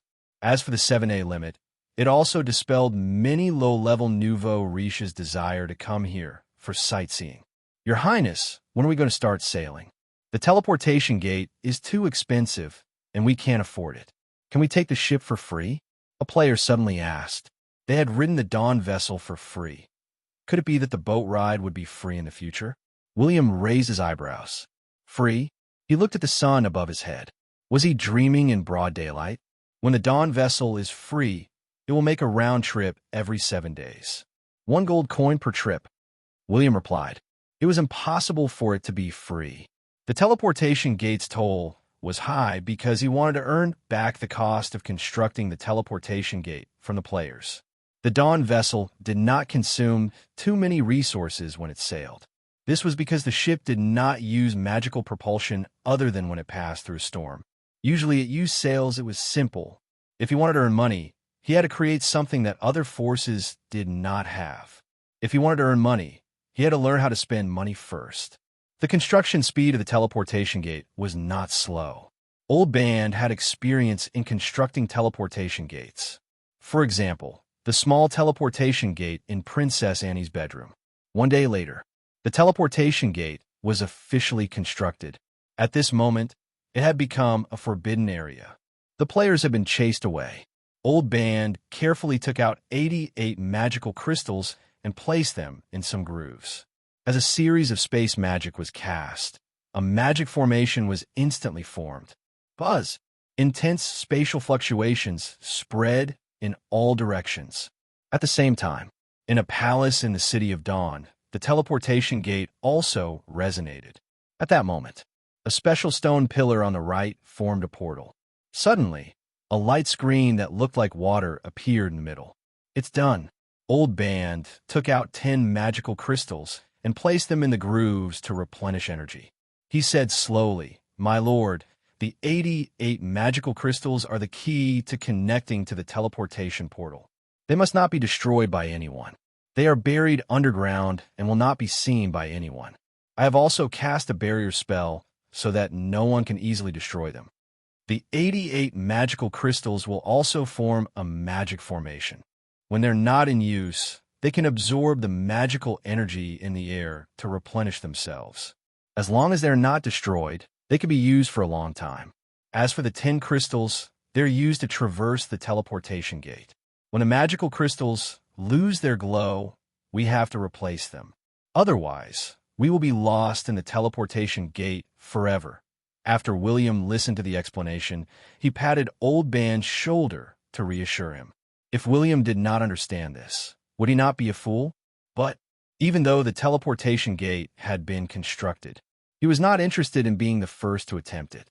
William immediately issued a mission. Changli Jiuga rushed into the teleportation gate without hesitation. Old Ban was dumbfounded. The Chosen Ones were truly ferocious. Fortunately, the teleportation gate was only connected to the City of Dawn. Otherwise, in less than 3 minutes, Changli Jiuga returned from the water screen. The group of players saw him fall to the ground. His head was dizzy. How do you feel? Chu Yochio helped him up and asked curiously. Changli Jiuga sniffed and drooled. He slowly said, Have you ever seen a spaceship take off? Cut the crap. Xiao Ayan looked at him with hostility. The astronauts sit inside the spaceship. I'm sitting outside the spaceship, wretch. Many negative buffs appeared on Changli Jyoga's attribute panel. He sprawled at the side and vomited. When the players heard this, they could not help but sigh. It was so realistic. William and Old Band glanced at each other. They chose not to explain. The teleportation gate had not stabilized yet. If Changli Jyoga rushed in and came back, he would be lucky not to die. Since the teleportation gate has stabilized, I'll be responsible for transporting the magical beast back to the City of Dawn. William would not let people carry the magical beast back and forth through the teleportation gate. It would consume a lot of energy. He walked into the light screen. Instantly, it was as if he had become a rocket. He traversed through the distorted purple tunnel. 5 seconds later, the light screen of the teleportation portal hall of the City of Dawn flashed. He walked out. When the 2 guards guarding the teleportation portal saw the city lord, they immediately bowed to greet him. William waved his hand and walked out nonchalantly. When he walked out of the teleportation portal hall, he could not help but lean against the door frame and take a deep breath. A newly constructed teleportation portal has a strong after effect. William felt dizzy, and he saw stars. He suspected that Old Band had cut corners. When he was a player, the teleportation portals had been constructed for a long time, and there were no side effects. The older the teleportation gate, the more stable it would be. A newly constructed teleportation gate would definitely have many side effects, but it would not kill people. My lord, you're finally back. Odom was overjoyed. He rubbed his hands continuously. William glanced at him. I'll give it to you. It's just a marsh flower. If you can't break through, you'll have to bear with it. Odom took the purple swamp flower and felt the abundant and pure mana inside. He was overjoyed and waved his hand nonchalantly. Don't worry, my lord. I've been close to becoming a high-order mage for a long time. I'm about to break through. With this flower, I'm very confident. Have there been any accidents in the territory recently? Odom, who had wavy blonde hair, held his hammer and looked around. Then he said carefully, the Black Lava Dukedom has developed rapidly under the leadership of Prince William. The treasury of the Black Lava Dukedom has been depleted by 1/3. The second prince has started to liquidate the nobles who had opposed him. He's continuing to expand his military power by confiscating their properties. What's the reaction of the nobles of the Black Lava Dukedom? William was very curious. The current king of the Black Lava Dukedom was his subordinate, and William had asked him to do this. Odom put the marsh flower into a box and said, there are some voices of opposition, but they can't cause too much of a commotion. Because the second prince's goal is revenge, which is very different from free will. After the war, the Black Lava Dukedom has less than 11 legions. After the war, it recovered to 18 legions. But at least 10 legions belong to the second prince, so the others don't dare to act rashly. That's good. Let him continue to develop. William nodded. He controlled 2 forces in the dark. They seemed to be opposing each other, but there had been no war between them. William's purpose was to show others, such as the group of players who were fighting on the grassland and trying to snatch the flag, but what? Altaic in the east isn't very peaceful. There's a mithril mine in his territory, and he'll start wars from time to time. Whether it's the Giant Dragon Clan or the Orichalcum camp, they're all his targets. It feels like he's training his soldiers. William saw that Odom was doubtful and touched his chin. Don't worry, they're training their soldiers. So do we. I brought back thousands of kilograms of purified magical metal. I've also brought back 400 magical beast corpses and 30,000 magical crystals to improve the strength of the legions. When I have time, I'll kill him. When Odom heard thousands of kilograms of magical metal, 400 magical beast corpses and crystals, his eyes almost popped out. William did not care if Odom hurt him. In fact, he really did not want to kill Altaic. With such an enemy in the east, he could provide the players with many missions and pressure the Seraphin. Even, he could slightly improve Altaic's strength. That was right. That was what he would do. After all, the Seraphin did not like bad men. Chapter 195. After William left the fortune-telling shop, he went to the underground blacksmith workshop. When he saw that his advanced equipment was still in the process of being forged, he did not think too much about it. The forging of epic equipment was very slow. The higher the level, the slower the forging speed. Of course, it would not take as long as a few months. 6 to 7 days would be enough. He went to the underground tunnel, not just to look at the blacksmith workshop, but to inspect the defensive structures. Legolas did not have time to train the legions recently. Instead, he was acting as a military supervisor in the dark underground tunnel. When he saw William, he walked over and patted his chest with his right hand to salute him. The underground tunnels of the City of Dawn were extremely complicated, and there were many of them. Or rather, ever since William had built the city, he had been continuously digging underground. Now, there were many layers of densely packed tunnels.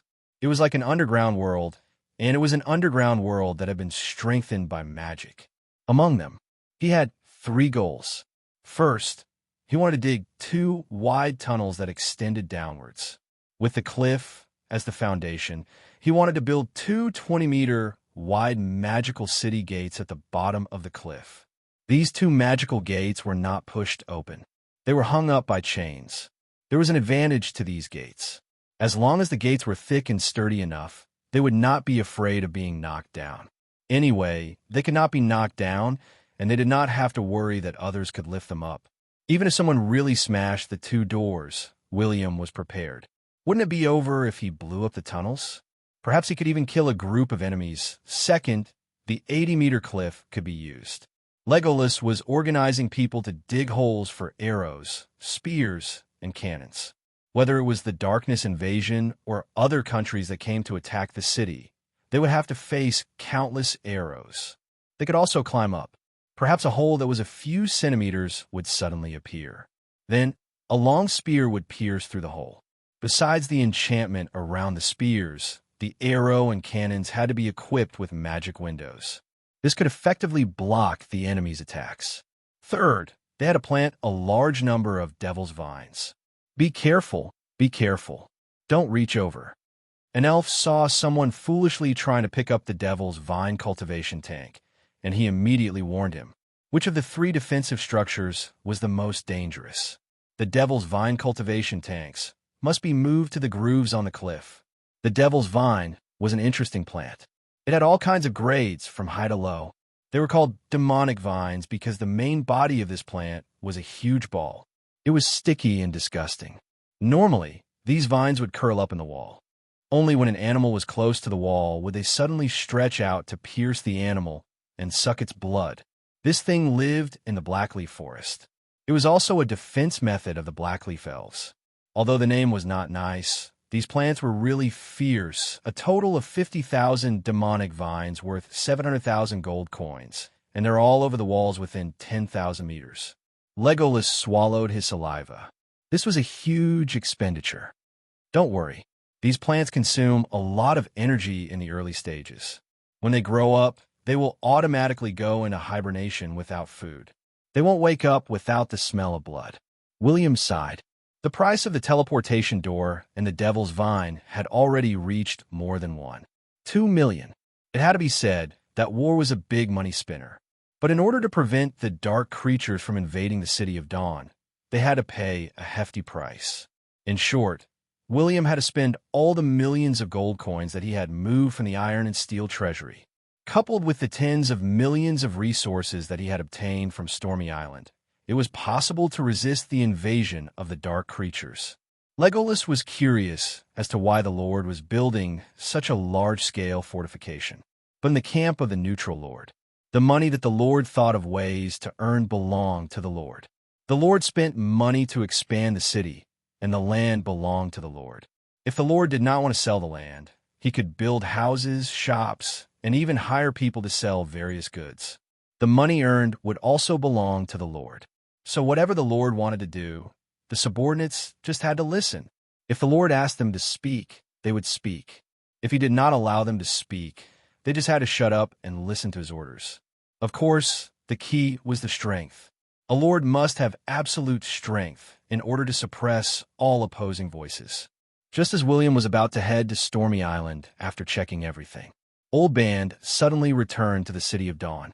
William looked at the anxious but excited old band. He smiled and said, "Don't worry. Let's drink some fruit wine." Old band looked embarrassed. He realized that he was not as mature as the young lord. But he pushed the wine cup to the side and said, "I was checking the stability of the teleportation portal, but I discovered another space tunnel." When William heard this, he couldn't sit still. He coughed a few times and continued asking, "One way and two way?" "Two way. When I discovered the space tunnel, I issued a mission to probe it. A few chosen ones entered and returned from the original location." Old Band said cautiously, "It's not a man-made teleportation portal. It's a naturally formed space vortex. Before the space tunnel is opened, any creature that enters the space vortex will be randomly teleported away or get lost in the space tunnel. But when the space tunnel resonates with the space vortex and connects with it, any creature that enters the space vortex will not be able to reach Stormy Island unless I cast a spell to block the tunnel." Old Band's meaning was clear. He had discovered an unknown place. Now, it was up to the Lord's decision. Should he pretend not to see it and block the space tunnel? Or should he enter the unknown place and take the opportunity to investigate? Old Band saw that the Lord was in deep thought. He said, "A place that can form a space vortex will have dense magic. It won't be any weaker than Stormy Island. The magical beasts in the unknown place won't be too weak. There will definitely be a lot of mineral veins. Of course, if you want to give up on that place, I'll close it now." "Not yet." William raised his eyebrows. He had not been to the space tunnel, so he did not know where it led to. However, giving up a treasured land that could possibly be rich in resources for no reason was not something an outstanding lord of the three good lands would do. "Follow me to Stormy Island. I'll take a look personally." William made up his mind to take a look. The unknown place might be a small island in the sea, and he might not know it. But he was not satisfied if he did not explore it. Ahem, the space vortex might not be very stable. William sat on the Lord's throne and crossed his arms. He tilted his head and looked at Old Band. Why did Old Band talk so much? Who was Old Band? He was a moonlight elf. He was more than 100 years old. The old man rubbed his hands and said with a smile, "If I have the materials for a portal, I can go with you. Even if the space vortex explodes, I can still bring you back." Old Band, awesome. William could not help but cheer in his heart. He almost clapped his hands. This was the first time he had been robbed, and he could not resist at all. "Buy it. I'll use the gold coins. You go to New Blue Moon Town to buy the materials. I'll give you 3 days." William sighed. He could not trouble Moses for such a small matter. Old Band nodded excitedly. He smiled awkwardly and said, "How can I do that?" Ahem, I'll be back soon. I don't need 3 days. 1 day, no, half a day will be enough. The gold coins are for you. Keep them." William waved his hand, and more than 200,000 gold coins piled up in the hall. Old Band waved his hand, and the gold coins disappeared. Then he nodded at William. He took a step forward. Swish! Teleportation. Very awesome. It was obvious that Old Band, a space archmage who did not do his job properly, was curious about the unknown territory. To spatial mages, the value of a naturally formed spatial whirlpool was simply immeasurable. If one could understand the mysteries within, it was possible for them to step into the ranks of spatial mages. So, how much was a space enchanter worth? Was 10 million gold coins enough? Far from it. In Old Band's eyes, the value of the space vortex was more than 100 million gold coins. Old Band did not know how long the space vortex could last. He wanted to go there and explore the mysteries of space. Was he going to accompany William? Was he afraid that William would not be able to return? These are all F***ing excuses, okay? He's so busy. He doesn't even let me catch my breath and rest. William felt very tired. Ever since version 1.0 was launched, he had not been idle. He was either scheming against others or fighting on the battlefield. Now, he had to explore the unknown territory. This won't do. I have to talk to Annie and ask her to discipline Old Band. That old fellow must be deliberately looking for trouble. William strode out of the meeting hall. After a while, William arrived at the moon tree. He did not care about Arthur, who was standing at the door. He arrogantly walked into the princess' bedroom. Heartache, Heartache. Arthur clenched his fist stubbornly. William had entered the princess' bedroom before, and he had to inform her. But now he did not even need to do that. What was their relationship? What was the progress? What did the princess do to him? Arthur was in a daze. He only had these thoughts in his mind. But he could not enter. He could only guard the door. When he came to Annie's hanging garden again, William felt a sense of leisure that he hadn't felt in a long time. The little princess was barefooted. She sat on Yuqian and swayed back and forth. She did not seem to notice William's arrival. William did not treat himself as an outsider. He took off his shoes and walked in. He did not speak. Instead, he lay down on the hammock and closed his eyes. 1 minute, 5 minutes, 10 minutes. Annie clenched her fists. It had been 10 minutes, and William was not talking to her? Hence, just as the little princess was about to chase William away, she heard soft snoring. Annie saw William curled up on the hammock. Even though he was asleep, his brows were furrowed. He seemed to be thinking about something. His lips were tightly shut. It seemed like he had many secrets hidden in his heart. She suddenly felt a little sad. Thud, thud, thud, the unicorn appeared beside her and used its head to rub against the princess' shoulder. He's so pitiful. I'm also pitiful. Isn't that right? Annie sighed.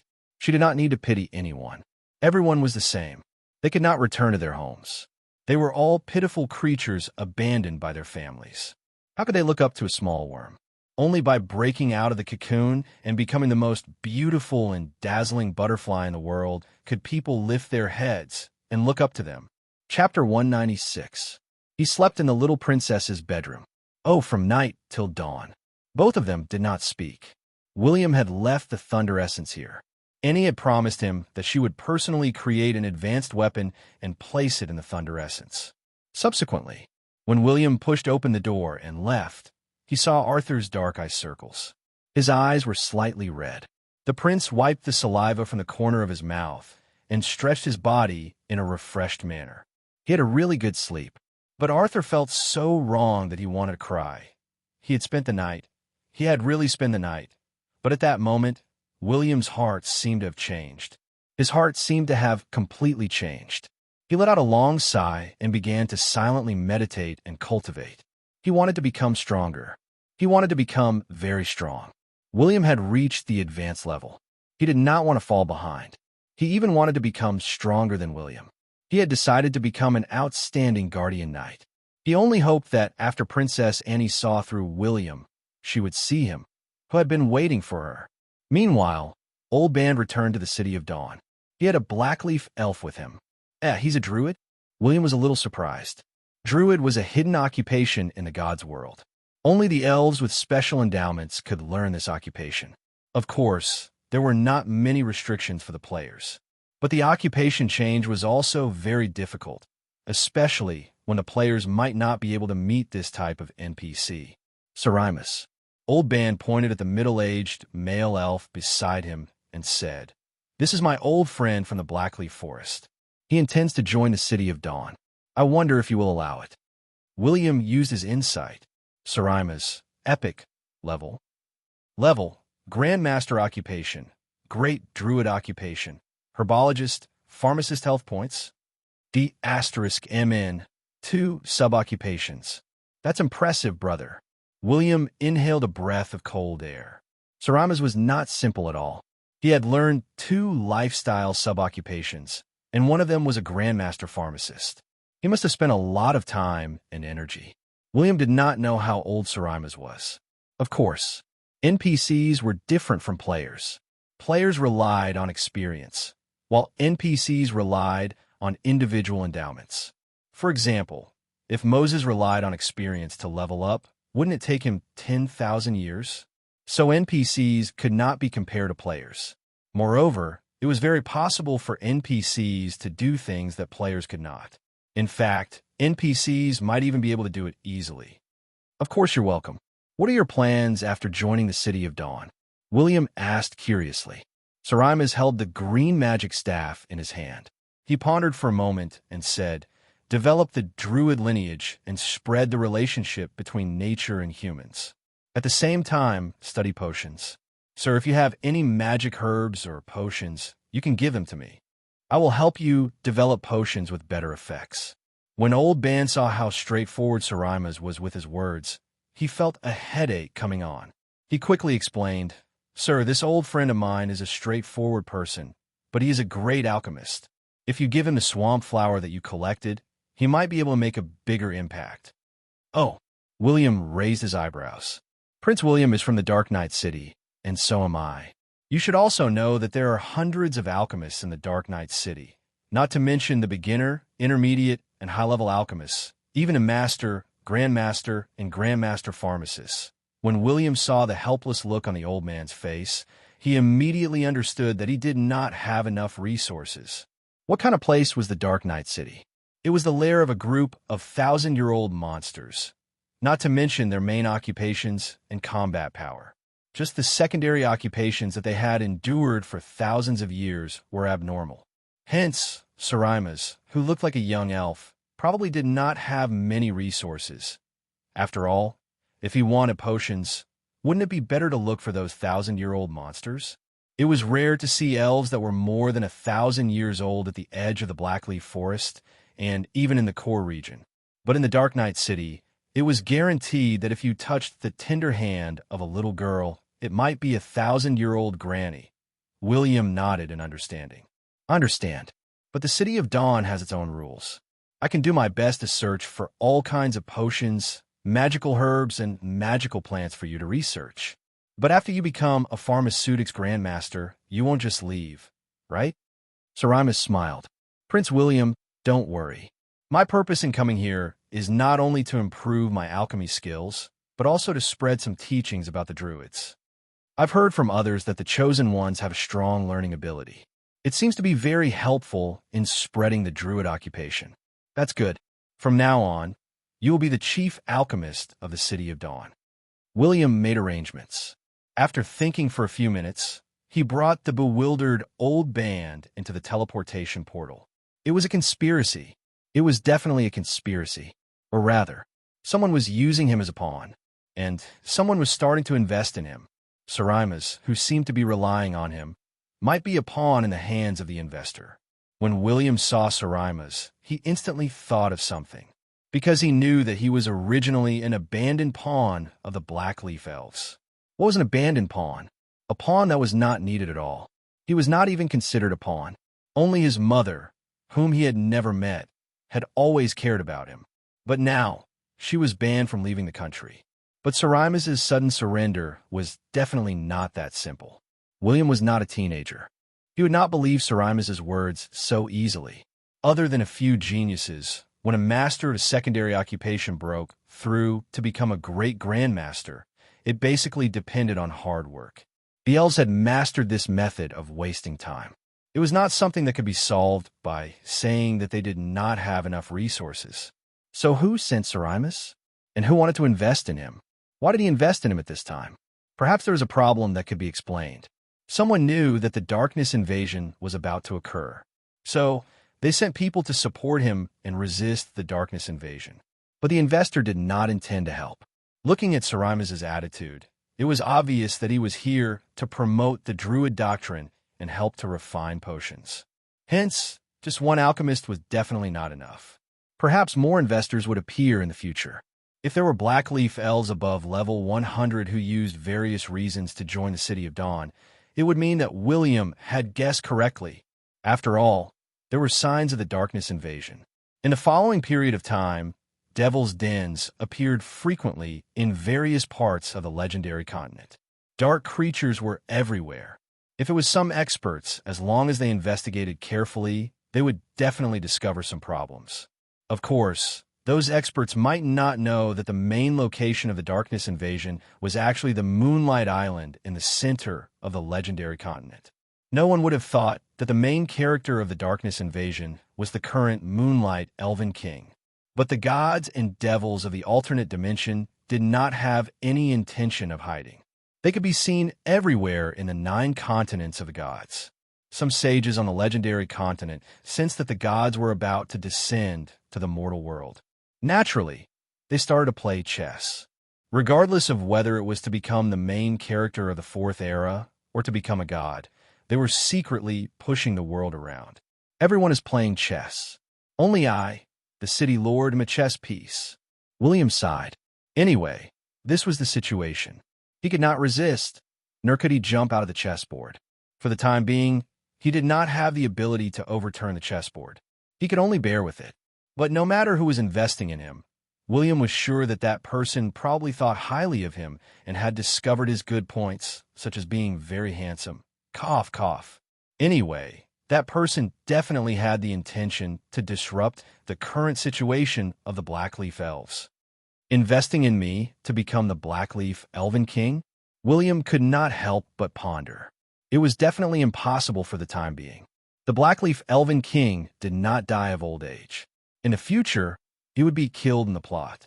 Logically speaking, even a sage would not be able to plot to such an extent. The future of the legendary was unpredictable, unless the sage personally killed him, especially the Blackleaf Elven King, who was not weak. He was a legendary expert who was half a step into the sage realm. He was very fierce. As for why there was such an investment, in his previous life, William had seen many protagonists in many versions. They all had powers that should not have had. In the end, it was proven that some bosses were investing in geniuses. So it was not difficult to understand William's thoughts. Both of them went to Stormy Island again. Old Band did not know what William was thinking. He only wanted to enter the dimension vortex.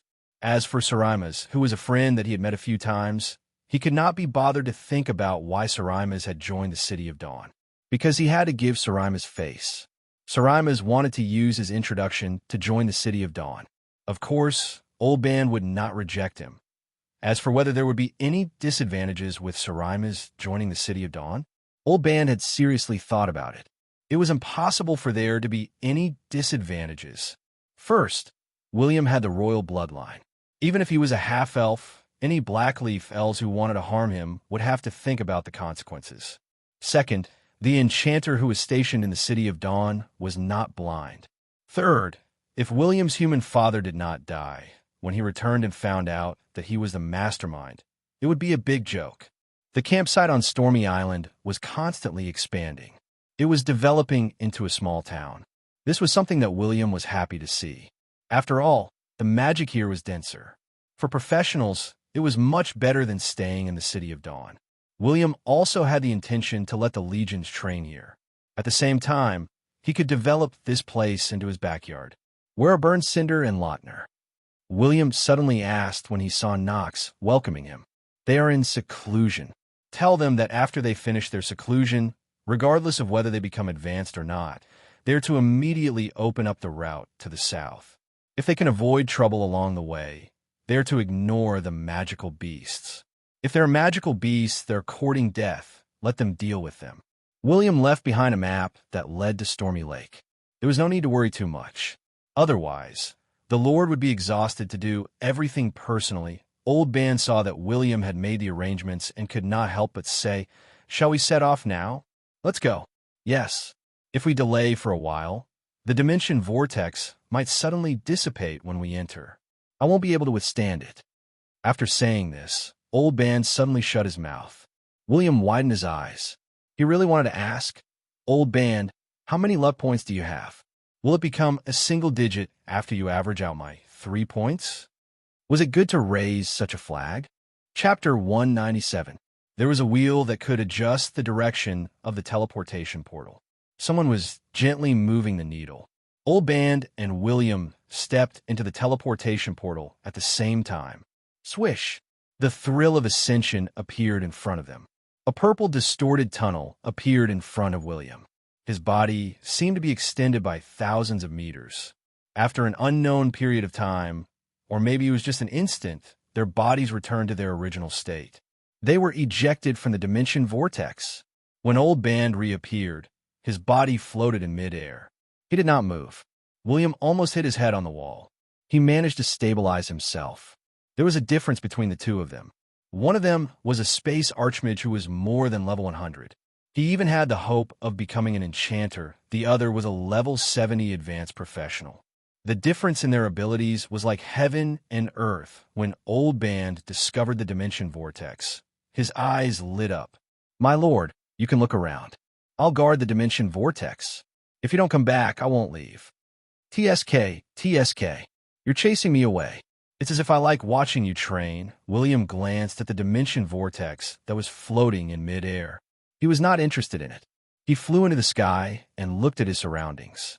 He tried to find a familiar feeling from his previous life. In the end, birds chirped and flowers bloomed. There were mountains and rivers. It seemed to be a tropical area, but the scenery was similar. He could not determine where he was. William took out the silver compass again. After determining his location, he looked up at the sun. He could not help but widen his eyes. Gosh, what's wrong? Old Ben saw that William was not leaving. He could not use his shameful training method, so he became anxious. Nothing. I just wanted to ask, if the dimension vortex explodes, do you have enough material for the teleportation portal to build a tunnel that is 60,000 to 70,000 kilometers long? Old Ben pondered for 2 seconds. He did not know what kind of space positioning technique he used, but he was suddenly stunned. So far away. Old Ben gulped. What was going on? In an instant, he had gone from Stormy Island to the south of the equator. The sun was already above his head, but at this moment, there was a cracking sound from the dimension vortex. A dense spatial aura leaked out. Numerous black cracks appeared in the dimension. William widened his eyes. Could it be that accurate? He was just about to say something. Old Ben waved his hand calmly and said with a hint of joy, "My lord, you can go and take a look. Dimensional cracks are a normal phenomenon. We don't need to panic. I've heard that there are intelligent creatures near the equator. Even if the dimensional vortex explodes, you don't need to worry about not being able to collect dimensional materials." Normal phenomenon? You're not fooling me, are you? No. William glanced at him suspiciously before flying far away. Old Ben quickly laughed. He did not expect the space vortex to disintegrate. Although he did not know how long it would last, the longer it lasted, the more he would understand. As for whether the two of them could return, if I become a space archmage, would I still be afraid of not being able to return? Even if he couldn't, if he wasted some time and collected some materials, he would be able to return sooner or later. Even without the materials, then let's fly back slowly. After all, magic scrolls at a distance limit at this time. No one could save them even if they screamed for the heavens.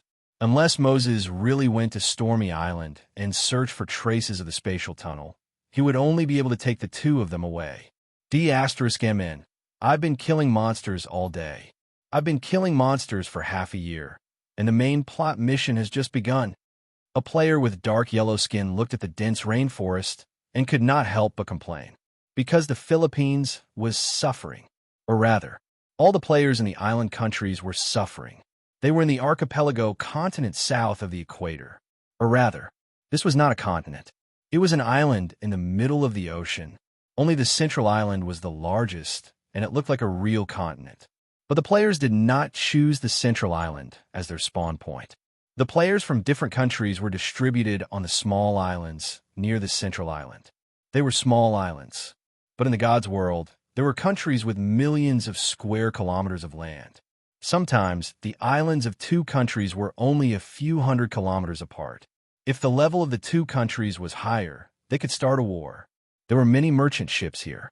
There were countless pirates and fleets. The player from the Philippine side. The main plot mission of his country was about a prince rebelling and colluding with pirates to seize the throne. There were too many conspiracies, and he could not be bothered to participate. Now, he could only look for wild monsters and live like a gangster. Look at the legendary continent. The main plot mission has been completed. Now, the two camps are fighting at different levels. Are we playing the same game?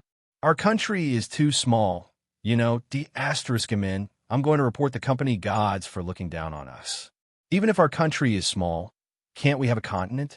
Although the central continent is big, how many players will fight for in the future? The player from the Philippines could not help but feel a headache when he thought of the future. When the central continent was opened, more than 10 players from the island countries would start all kinds of war. The scale was similar to the guild war of the players in China. If they did not fight for a period of time, they would not be able to tell who was the king and who was the king. Only when they could determine who was the king and who was the king, or if they could not, they would continue fighting like this. But at this moment, the 5 players from the Philippines were looking for beginner-level magical beasts to beat up. A bolt of lightning flashed across the sky. Kaboom! A figure crashed to the ground. Grass and trees flew, lightning flashed, and thunder roared. A high-grade professional wearing a black cloak suddenly appeared in front of them. D*MN, a legendary boss? Advanced? Oh my god, is it really an advanced? I remember that the most powerful boss in our country is only a middle level, right? A female player pouted. There is an advanced professional, but he is a grandmaster. The legendary boss in front of us might be an expert from the central continent. William, who was hidden under the cloak, flew for nearly 100 kilometers. After leaving the central area of the island, he finally found a gathering place at the edge of the island and saw 5 adventurers who had gone to the forest to hunt. He was slightly surprised, but he still heaved a sigh of relief. It was good that he did not end up on the primitive island.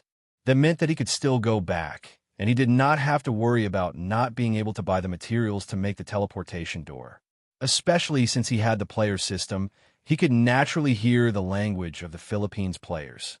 He thought for a while and said in a deep voice, "Are you the chosen ones?" "Yes, yes, yes. We are all heaven's chosen ones. Is there anything you need, sir? We are not busy at all. Just leave it to us." As the leader of this small team, Duhul hurriedly licked his boots. "That's right. My lord, what do you want to know? We will definitely tell you everything we know. We will not go back on our words." One of the warrior players, who liked Chinese idioms, said decisively. The female player could not help but cover her forehead. She was speechless. William understood the state of these players. After all, when they went out, they suddenly encountered a legendary boss who descended from the sky. Moreover, it was the kind that surpassed the limit of the version. They would definitely be pleasantly surprised and incoherent. Therefore, he laughed in his heart and suddenly said, "Where's your king's city?" "The king's city, it's there." Someone pointed. William did not stand on ceremony. He grabbed that person's body and flew away at a low altitude. He could not fly, but he could still escape with that person. The other 4 players looked at each other. Gosh, that was so direct. Was the mission in their hands gone just like that?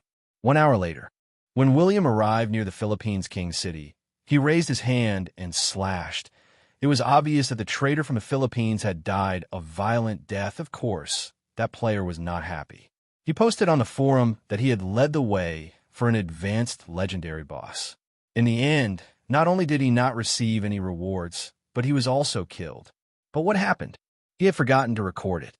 Without any evidence, the netizens did not believe him and said that he was bragging. His 4 good friends did not believe him. They even looked for him and threatened that if he did not give them some benefits, they would definitely beat him until he became a level 10 smurf. For a moment, the unknown player was filled with despair towards the whole of Yusheng. Why did William come to the Philippines' King City? Of course, he had no other intentions. He just wanted to say, "All of you here are trash. You don't deserve to own the national treasure." Hence, the unlucky leader, who was almost cut off from his escape route, entered the city and disappeared into the crowd. Stealing. Oh, taking things had to be done quietly. It was best not to alarm anyone. There was no need for him to anger the many professionals in the city, especially since the kind-hearted prince was not here to massacre the city. Or rather, even if he was an advanced legendary, he did not have the ability to massacre the city.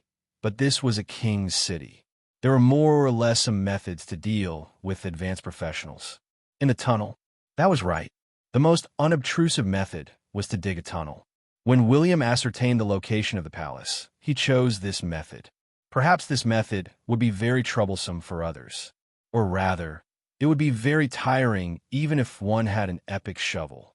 But for William, who had the left hand of the Thunder God, it was too easy. No matter how powerful the foundation was, it could not withstand William's left hand of the Thunder God.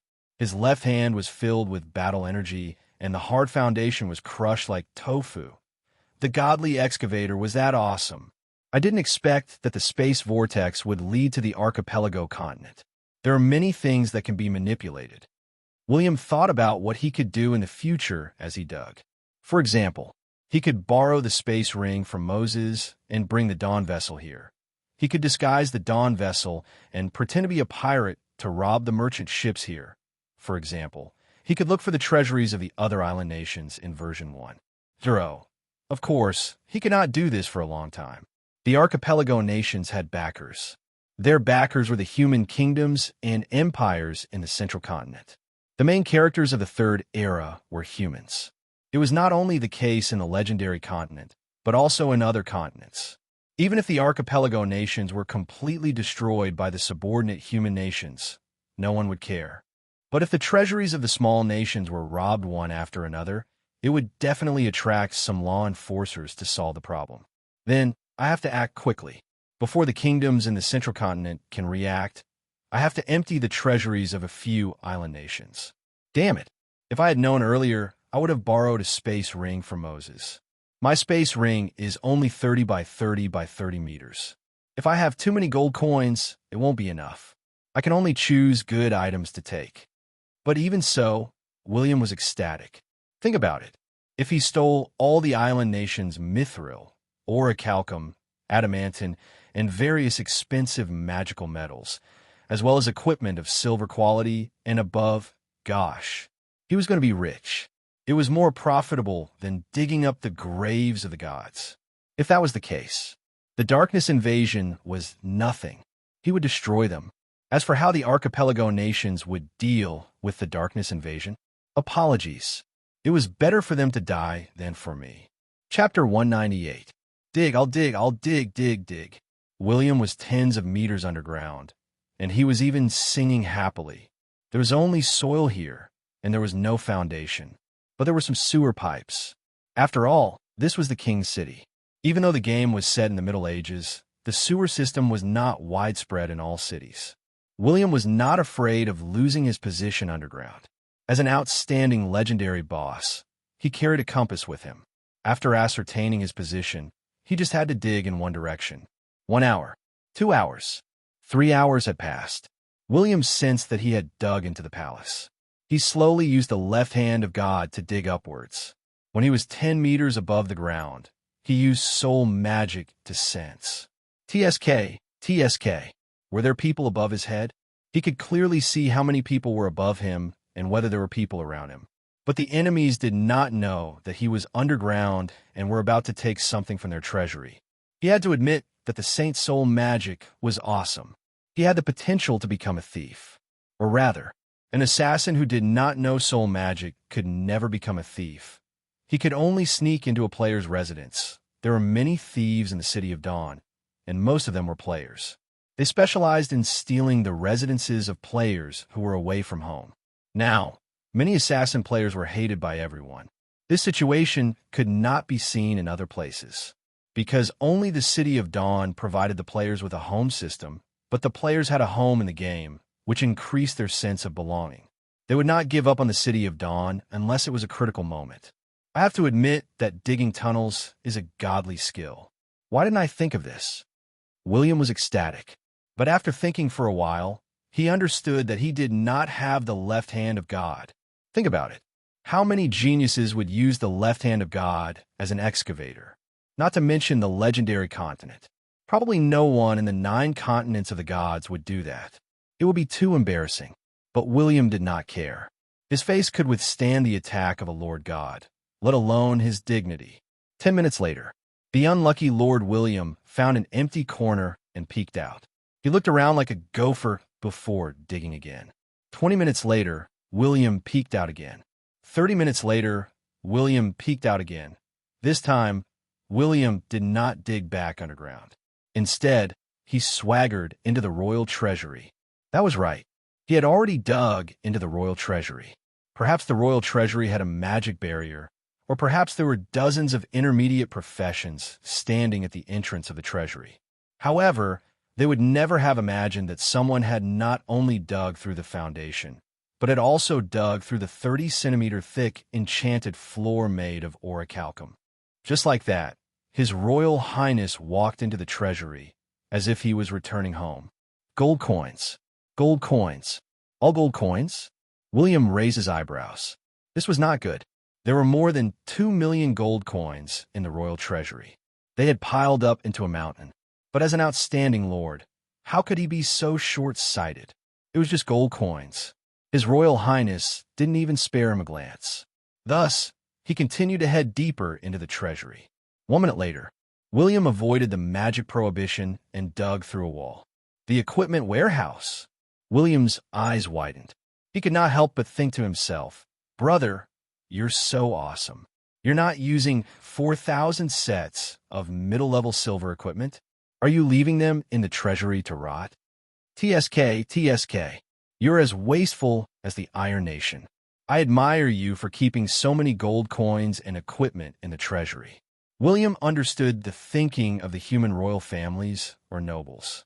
They were the kind of people who did not panic when they had money.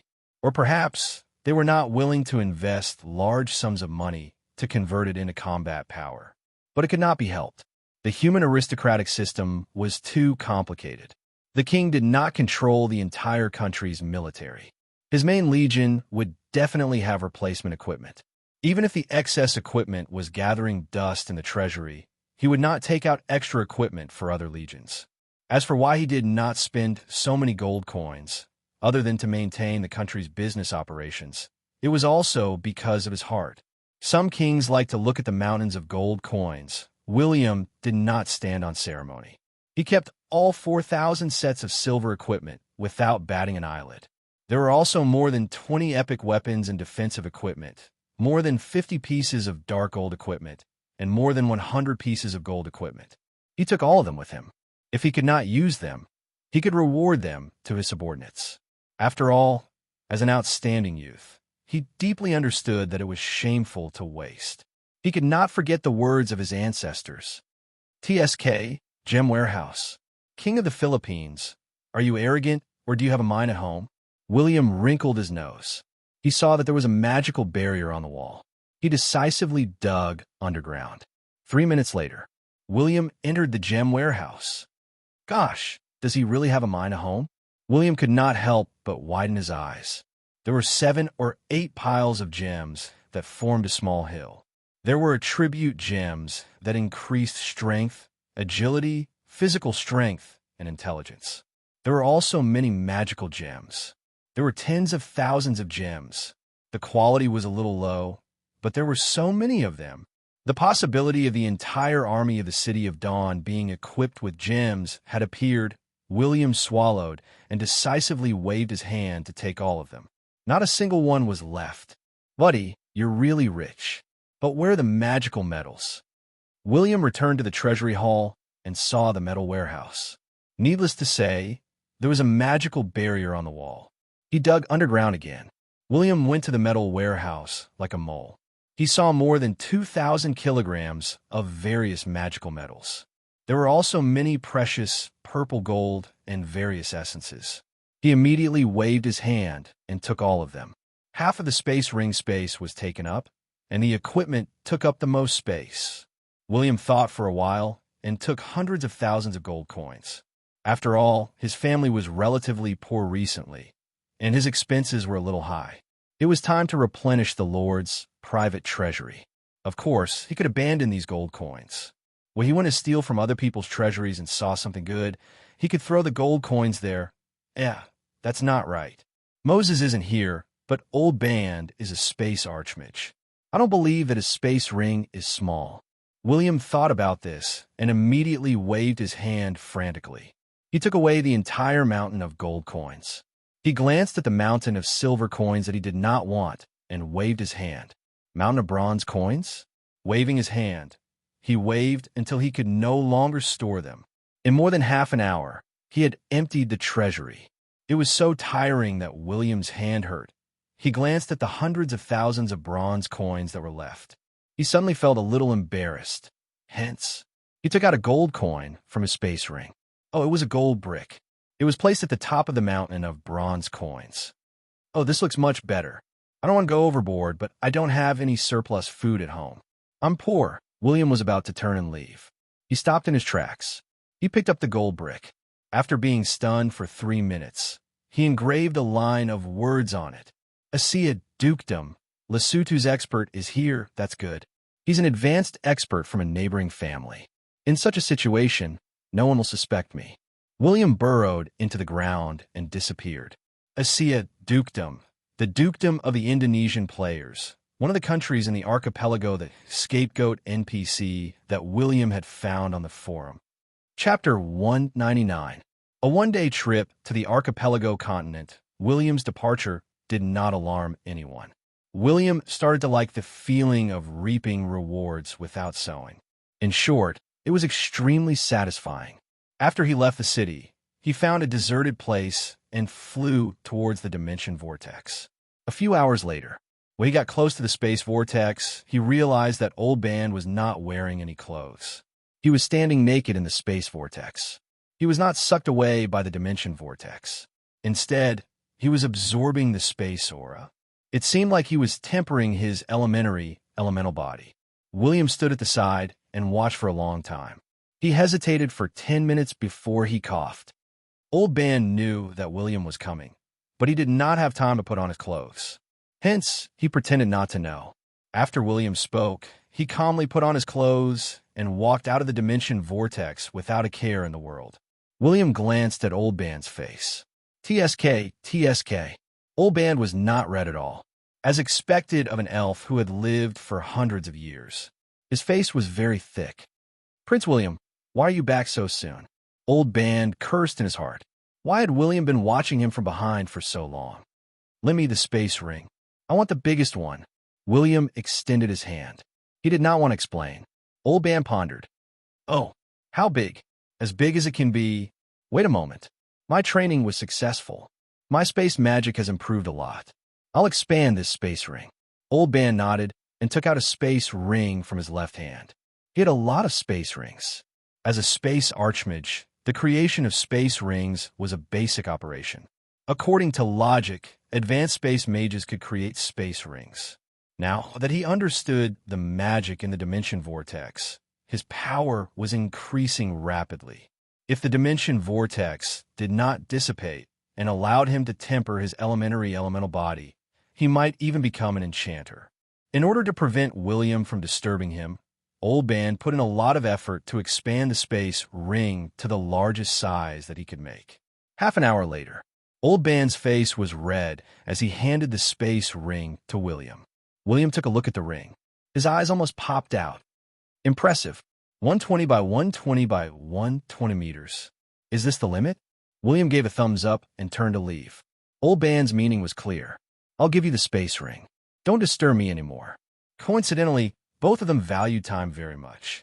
William turned and flew into the distance. He only hoped that the dukedom where the Filipino players were located would not discover that their national treasury had been stolen. But just as he thought, the king of this duchy was really the kind of guy who looked through the treasury every day. Dozens of royal guards saw the king come into the treasury again. Together, they easily and familiarly opened the treasury. The moment the door to the national treasury opened, whether it was the old king or the guards, they were all stunned. Their eyes and mouths were wide open, and their throats were constantly swallowing saliva. Many of them even wondered if they had opened the wrong door. But this was King real. If one person could have a hallucination, then how could dozens of people have hallucinated? What was the situation with the national treasury? The mountain of gold coins was gone. The mountain of silver coins was gone. There was only a small hill left of the giant copper coin mountain. My golden mountain? Where's my silver mountain? Why are there so many holes in the wall? Where's my gemstone mountain? The entire palace reverberated with the king's roar. It was mixed with all sorts of grievances, pain, and sorrow. Your Majesty, look at this. A royal guard suddenly said. The old king took a deep breath. He trembled as he walked near the small mountain of copper coins. He looked at the golden brick on top. Asha Dukedom, Lesotho. Is it him? Kill him for me. Wanted to the archipelago. He spat out a mouthful of blood. The old king kicked his legs and lashed out. Your Majesty, your Majesty. A group of guards rushed forward and shouted, Go find a priest and summon the chief mage. His Majesty is going to die. At this moment, William had already left the base of the Filipino players. He did not know that he had caused the old king to spit blood and was about to die. But if he really did this, he might be able to end the main plot mission of the Filipino players in advance. Because the old king was dead, his youngest son had not grown up yet. He would definitely be easily killed by the eldest prince's army. If that really happened, the Filipino players did not know if they should be happy or depressed. The main plot mission had been delayed for half a year. Just as they were about to go to war, the king had suddenly died. Who could take it? How could they level up? Were they going to become pirates? At this moment, William had already sneaked into a merchant ship and rushed to another island nation. He hung from the stern of the ship and swayed the two oars. 2 days later, this middle-level merchant ship finally arrived at its destination. Oh, it's the king's city? William was delighted. He liked the king's city that was close to the sea. He did not need to waste time. But this was not his home, so he could not reveal himself. Even if he could disguise himself, the players would still discover that he was an advanced legendary boss. With a splash, William dived into the water and used the left hand of God to start digging. He dug all the way to the port. He recognized that it was the Malaysian players' novice village. He did not hesitate. He started to dig the tunnel into the king's city. 10 minutes passed. Half an hour passed. 3 hours passed. He arrived at the inside of the king's city. William peeked out from a corner like a gopher. He carefully climbed up a tree and found the palace. Then he started to dig the tunnel again. Another 3 hours passed. William once again swaggered into the Malaysian players' novice village treasury. TSK. It's not that I'm not benevolent. I can't help it. William swallowed hard. He waved his hand and took away the 6 million gold coins in the treasury. That was right. He did not know why the treasury was so poor. Then he entered the equipment warehouse. More than 2,000 sets of middle-level silver equipment, more than 10 epic equipment, more than 20 dark gold equipment, and more than 70 gold equipment. More than 1,300 kilograms of various magical metals. And a mere 900-plus magical gemstones? Gosh, why are they so poor? But there are so few gems. This means that the Philippine Players Nation has a gem mine. William cursed the Philippine Players Nation for being poor. He wanted to leave after plundering the treasury. But when he entered the tunnel, he suddenly wrinkled his nose and turned to look at the left wall of the treasury. He walked over and touched it, puzzled. There's no magical barrier. But according to logic, this is the border of the treasury. There must be a magical barrier to prevent enemies from breaking through the wall. Secret door. William's eyes lit up. There was a secret door in the treasury. It was definitely a good thing. His Royal Highness did not hesitate. Your secret door doesn't even have a magic barrier. You're pretty good at pretending, but he dug through it. After tens of seconds, a human-shaped tunnel was dug.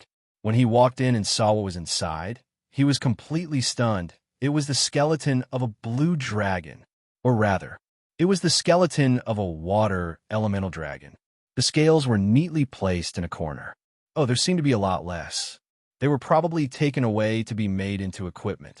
The dragon's blood was stored in a magically enchanted oak barrel. There was not much. There were only 7 or 8 barrels left. The dragon's meat was gone. William did not know if it had been eaten or something else. But the dragon's heart was still there. The huge heart was suspended in a crystal. The magical barrier was not strong. It seemed to be used to prevent the dragon's heart from dissipating its magic. But it looked very beautiful. It gave William a feeling. It was like a gift to be given out. A gift for the kingdom? As expected of an affiliated kingdom. What a bootlicker. You even gave the heart of a water dragon?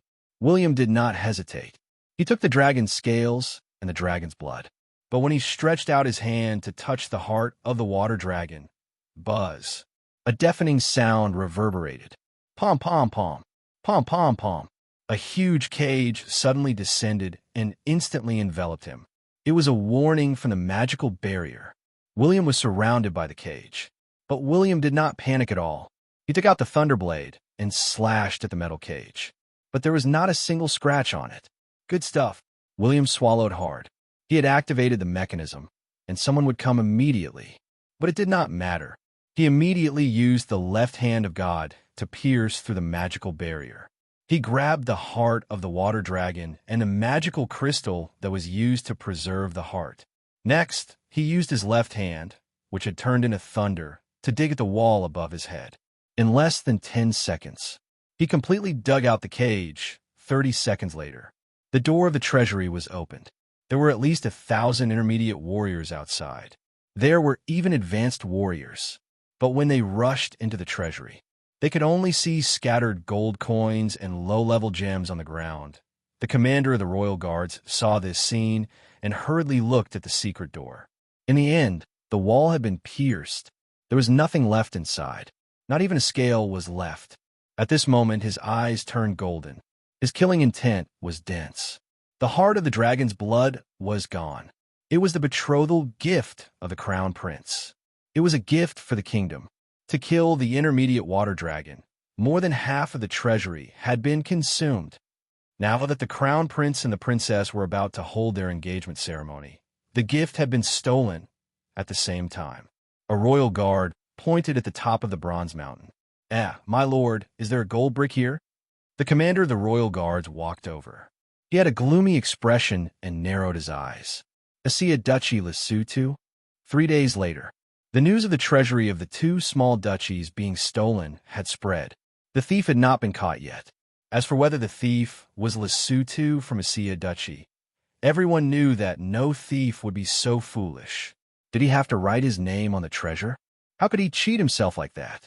Since he could not catch the culprit, he had to find a scapegoat.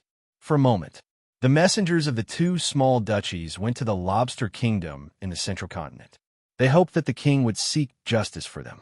The king of the kingdom would not allow people who broke the rules to appear. He immediately sent some advanced professionals to the subsidiary duchies. And now William? He did not dare to continue the theft. He had dug into the interior of the treasury, but he discovered that there was a magical barrier on the floor. He had almost triggered it, so he patted his butt and chose to leave. After all, according to him, if there was no place for him here, there would be another place for him. The treasury? Puffed. He was not moving anymore. He was going to move the military supplies warehouse. The war was about to begin. Catapults, heavy-duty crossbows, arrows, and various materials were very important. He did not have to stare at the treasury. Chapter 200. Just as William was thinking about the military warehouse, the 2 nations that had their treasuries stolen started to exert pressure on Archdukedom. They wanted it to return the treasuries and hand over the scapegoat, Solet. The internal pressure of the 2 nations seemed to have disappeared. At the same time, they sent their fleets to Archdukedom. It felt as if a war was about to break out. The players of the 3 nations were dumbfounded. Their hearts were breaking down. They wanted to ask what was going on. Why did the main mission suddenly disappear? They were disconnected. Had the war started in version 1.0? They were just noobs at level 30. Did they have to be so direct? Couldn't they wait until they had completed the main mission before taking action? But plans were often not as fast as changes. The 2 nations that had been stolen were all affiliated nations of the Lobster Kingdom. As to why this kingdom was called Lobster, it was better to say that this kingdom had a divine beast that guarded the sea. It was a super large lobster. As for Archdukedom that William had framed, it was an affiliated nation of another kingdom. The king of the Lobster Kingdom understood that breaking the rules and stealing the treasuries was definitely not the doing of his old enemy. But his affiliated nations had become the scapegoat. This black pot was big and round. He had to take it even if he did not want to. He was definitely going to be the old tortoise. Hence, the internal strife between the 2 kingdoms would be carried out by their vassal duchies, thus gaining their own benefits. The kingdoms were the traitors. They increased their bets and investments, hoping that they would be the one to profit. As for the unstable factors within the 2 nations, the kingdoms would send powerful high-level professionals to resolve them. The meaning of the Lobster King was obvious. Stop having a civil war. I will help you settle it. You will fight for us. On the other hand, the Principality of Asia was a beginner's village for Indonesian players.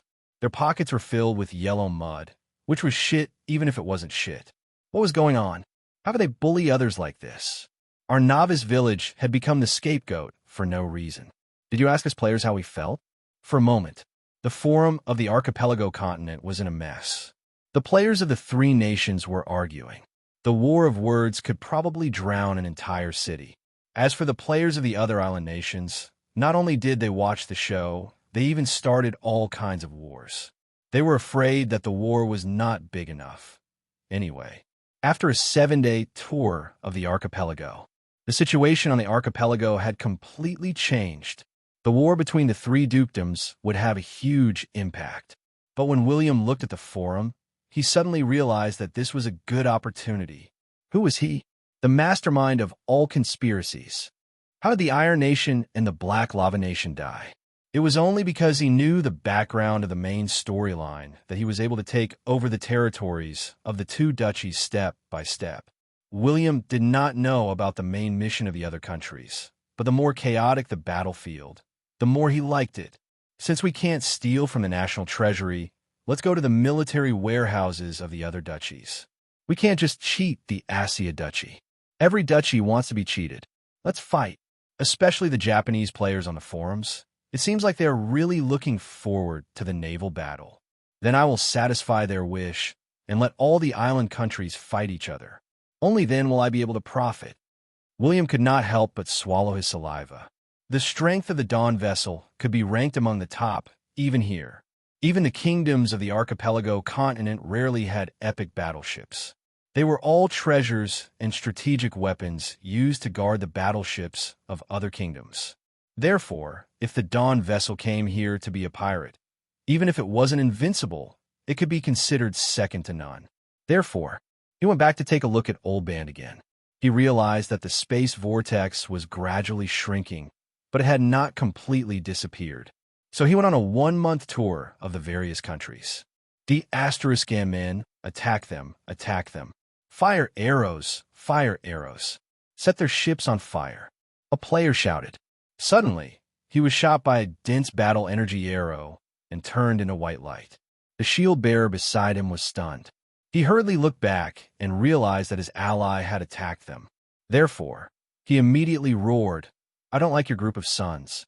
Brothers, attack them. In the ocean of the archipelago continent, there were battles everywhere. There were naval battles everywhere, and this situation had been going on for about a week. The treasuries of more than 10 duchies were heavily guarded. Various magical barriers ensured that no one could invade. But there were too many military warehouses. Many military warehouses that did not have many defensive measures had been looted. This situation made many duchies that were watching the commotion furious. In addition, the internal situation of many duchies was already unstable. Many people with ulterior motives were fanning the flames. They had actually started a war. In just a short month, the duchies of the archipelago continent were in chaos. There were battles everywhere. Those who took the opportunity to pretend to be pirates, those who rebelled, those who plotted to usurp the throne. In just a short week, the flames of war had burned all the small archipelago islands. The war could not stop. William did not expect that he would cause such a big trouble, but he had forgotten. The main storyline missions of the other countries were on the verge of breaking out. He was like a fuse that directly caused the duchies to completely collapse the main storyline missions. Otherwise, they would pile up the main storyline missions and go all out. The players of the archipelago countries were dumbfounded. They were really dumbfounded. There were killings everywhere. There were fights everywhere. They did not know which camp they belonged to. Anyway, they were not green names. They were all enemies. The reason for the war was not only because of the main storyline missions. It was also because many kings were unwilling to accept the fact that they had been robbed. They wanted to take advantage of the chaos to rob their old rivals. In the end, there were too many people pretending to be pirates. Many fleets raised their pirate flags and collided. Both sides thought that they were regular soldiers.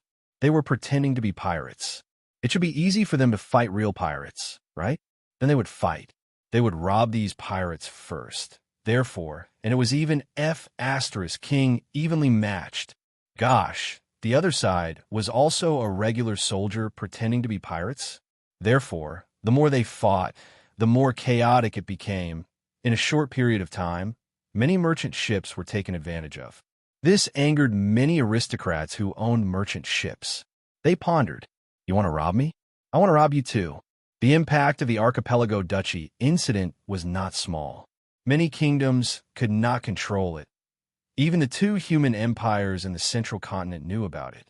The Red Sea Empire was still trying to find out who caused such a big trouble. But even an enchanter who was a fortune teller could not find out the truth. He even put the blame on the Chosen Ones. This was because the Chosen One was a mystery to begin with. Divination had no effect on them. The thief situation was exactly the same as the Chosen Ones. The enchanter would not believe that he was not the Chosen Ones. The Chosen Ones of the archipelago countries seemed to be troublesome. The Red Sea Emperor muttered to himself. No one knew what he was thinking. "Your Majesty, are you going to allow the archipelago duchy to continue fighting?" a cabinet minister asked. "Let's fight then. If we don't fight now, there will be chaos sooner or later. If we start a war earlier, it might lead to different changes." The Red Sea Emperor chuckled and ignored the childish war. A naval war that did not even have cannons? What kind of naval war was that? The real high-end battlefield was with magic cannons. Wouldn't it be easy to destroy a warship with one cannon? Of course, if you had magic cannons, I would have defensive barriers. The key was whose firepower was stronger. The Red Sea Emperor was most curious about why the Chosen Ones would come to the world of gods when the darkness invasion was imminent, because there were too many people playing chess. He really wanted to know if these Chosen Ones were outsiders from another world or pawns of some old fellows. But no matter what kind of people the Chosen Ones were, the Red Sea Emperor understood. The Chosen Ones had great potential. They would definitely be a major force in the future. But the Chosen Ones had no faith. There were all kinds of internal strife. If the Chosen Ones did not trust another Chosen One, then the Red Sea Emperor could not trust them completely. He could only lure them with benefits. Grow slowly. You are still too weak. You are not even qualified to set foot on the central continent. The Red Sea Emperor waved his hand. The cabinet minister left while he flipped through a magic book. The king of the Red Sea Empire. Warlock Sage. Not only did the enchanter fortune teller not find the source of the chaos, he himself did not. But the Red Sea Emperor did not believe that the Chosen Ones could do that. There was only one possibility. Someone was trying to trick him. Who was it? Both gods and demons were possible. But the most likely person was the old rival of the South Sea Empire. "You want me to step into the chessboard?" Huffed. The Red Sea Emperor sneered. As a warlock sage, he was also a chess player. How could he easily step into the chessboard? If William was here, he would have widened his eyes. "I didn't. I'm not. It's not me. I really didn't think that much. This is not good. I expected the archipelago continent to be in chaos, but I didn't expect it to be this chaotic." William was on a deserted island. 2 days ago, he was almost caught moving the military supplies warehouse. He had been hiding here for a few days. That was because it wasn't just one advanced level expert, but 6 or 7 advanced level experts. They seemed to have predicted his route and wanted to trick him. Although William was an advanced legendary boss, his level was not high. If they fought, no one could guarantee victory. In particular, those people did not seem to have left. They floated in the sky all day looking for traces of William. In addition, there were ships fighting all around him. This chaotic sea made the pure and kind prince panic. "Forget it. I have food and water. There is still a long time before the darkness invasion. So what if I stay here for a month? Anyway, it is not a loss." William dug a cave for himself on the island that faced the sea. Every day, he would lean on the soft mattress and look at the snow-white beach, as well as the fishes leaping out of the sea. His mood had become very good. TSK. It's just that I'm missing some attractive long legs. William smacked his lips and checked his 2 space rings. He wanted to know how much he had gained. But no matter how much he had gained, William knew everything.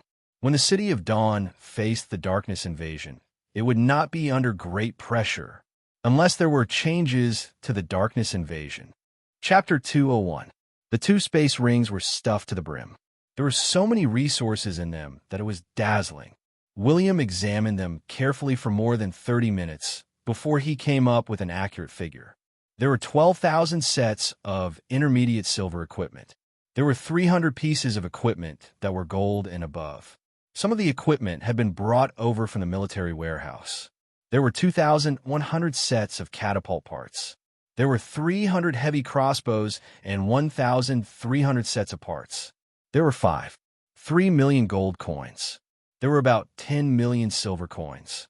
There were countless copper coins. There were 46,500 attribute gems. There were 3,500 kilograms of mithril. There were 3,100 kilograms of orichalcum. There were 2,600 kilograms of adamantine. There were other more expensive magical metals. There were all sorts of them. There were about 1,200 kilograms. And among these materials, there are many good materials that could be used to build space gates. Next, there was a 23-meter-long skeleton of a water dragon. There were 7.5 barrels of dragon blood.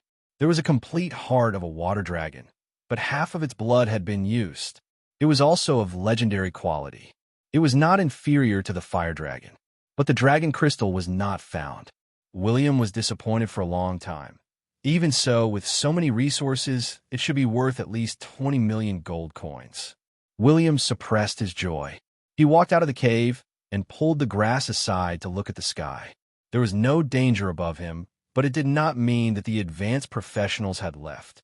They might even be hiding, because he had always felt a certain sense of crisis. It was a very fatal feeling.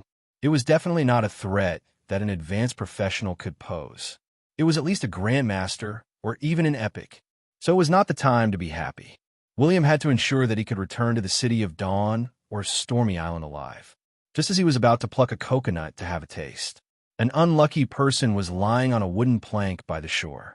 William discovered this person and looked at the warship that was firing more than 1,000 meters away. He suddenly had a brilliant idea. He decisively threw away the coconut in his hand and killed the unconscious professional. Then he changed into his clothes. He used the few magic scrolls that he had left and gently swept them across. Swish! Prince William transformed the person into a living person. At this moment, he looked exactly the same as the middle-aged professional. Even the scar on his neck and the position of his beard were exactly the same. "Brother, I'll dig a grave for you. It's all thanks to you that I was able to escape." When William was about to bury him in the pit, he suddenly thought of something. He took out the thunderblade and poked a few bloody wounds on the man's stomach. It was a pity the dead bleed slowly. "If I had known earlier, I would have bled you first before killing you." William had no choice but to use magic to extract his blood. In just a few seconds, he gathered a large amount of thick blood in his hand. He floated it high in the air and sprinkled it on his head. Thus, it was as if he had suffered a heavy blow. More importantly, his aura was completely covered by this person's blood. Half an hour later, the two warships did not intend to perish together. They began to search for the crew members who had fallen into the water. William, who was covered in blood, was also discovered by the rescuers because he was floating on the wooden plank. Is that a living person? There were two soldiers on a small boat. When they were saving people, they didn't forget to take something from the bodies of the victims as souvenirs. "We'll know if he's alive after we take a look." One of the older soldiers glanced at him. The two of them rowed the boat over. The recruit used to hit the guy who was covered in blood. "There's no reaction. Is he dead?" The recruit grinned. There was too much blood on this person. It was disgusting to look at. The veteran had better eyesight. He laughed. "He's not dead. He's still breathing. But his injuries are so serious. Even if we save him on the boat, it'll be a waste of medicine. Let's take his valuables and leave." In the end, the two of them searched William's body for a while. Just as they were about to take the ring, William, who was covered in blood, suddenly raised his head and fiercely grabbed the veteran's arm. At that moment, the veteran saw William's fierce gaze and thought that he had been targeted by a giant dragon. He was so scared that he almost suffocated. Fortunately, William fainted in the next second, but he still grabbed his arm and refused to let go. "Damn, I give up. I'll save you on the boat. Let go, let go." The veteran felt that the flesh on his arm was about to be pulled off, but the guy in front of him looked too fierce. God knew if he was really unconscious or not. He didn't dare to chop off William's hand. He could only carry him on the boat first. Then, William, who seemed to be unconscious, slowly let go. Damn, I'm unlucky. The veteran's mouth twitched. He turned and left. Ed, what's wrong? The new recruit asked, not understanding. Pretending to be dead. He's so good at it. Isn't he worse than me in the past? The veteran had some doubts in his heart. He was so strong, but he still pretended to be dead. Interesting. 3 days later, William completely left the sea that was surrounded. He pretended to be dead and came to the boat before leaving quietly. Other than the veteran who had some memory of him, no one else knew that he had left, because many seriously injured people were piled up together. Whether they lived or died depended on their willpower. Only by persevering until they reached the port would real help appear. But the veteran was a smart person. In a situation where they did not provoke each other, he was too lazy to tell on them. He just wanted to be the captain of his rescue team. It was enough to make a living every day. Life was originally very difficult. Both the strong and the weak had their own difficulties. There was no need to deliberately make things difficult for others and bring trouble to oneself. He could snatch treasures from the hands of the dead, but there was no need to provoke an expert who seemed half dead but was actually very lively.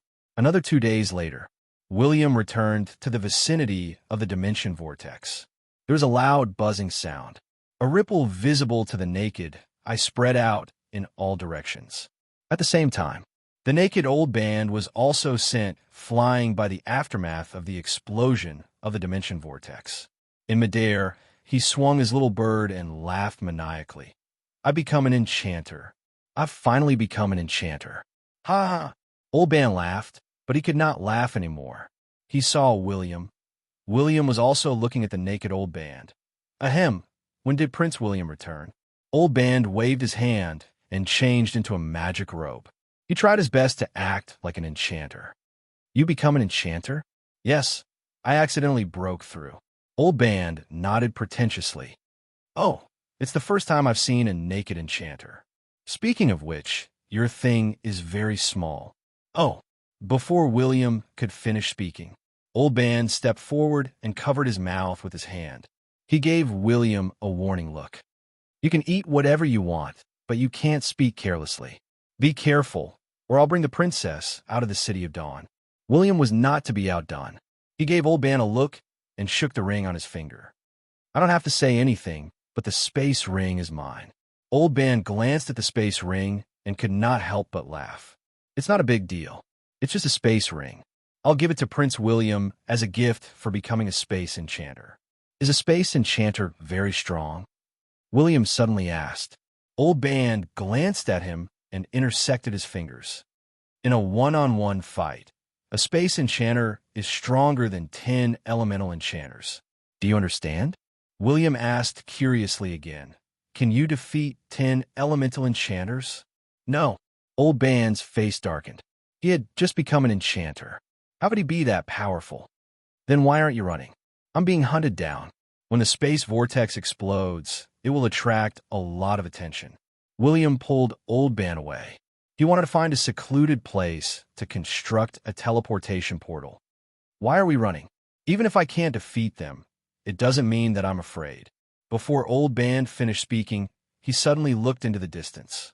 Tens of rays of light streaked across the sky. Thunder rumbled.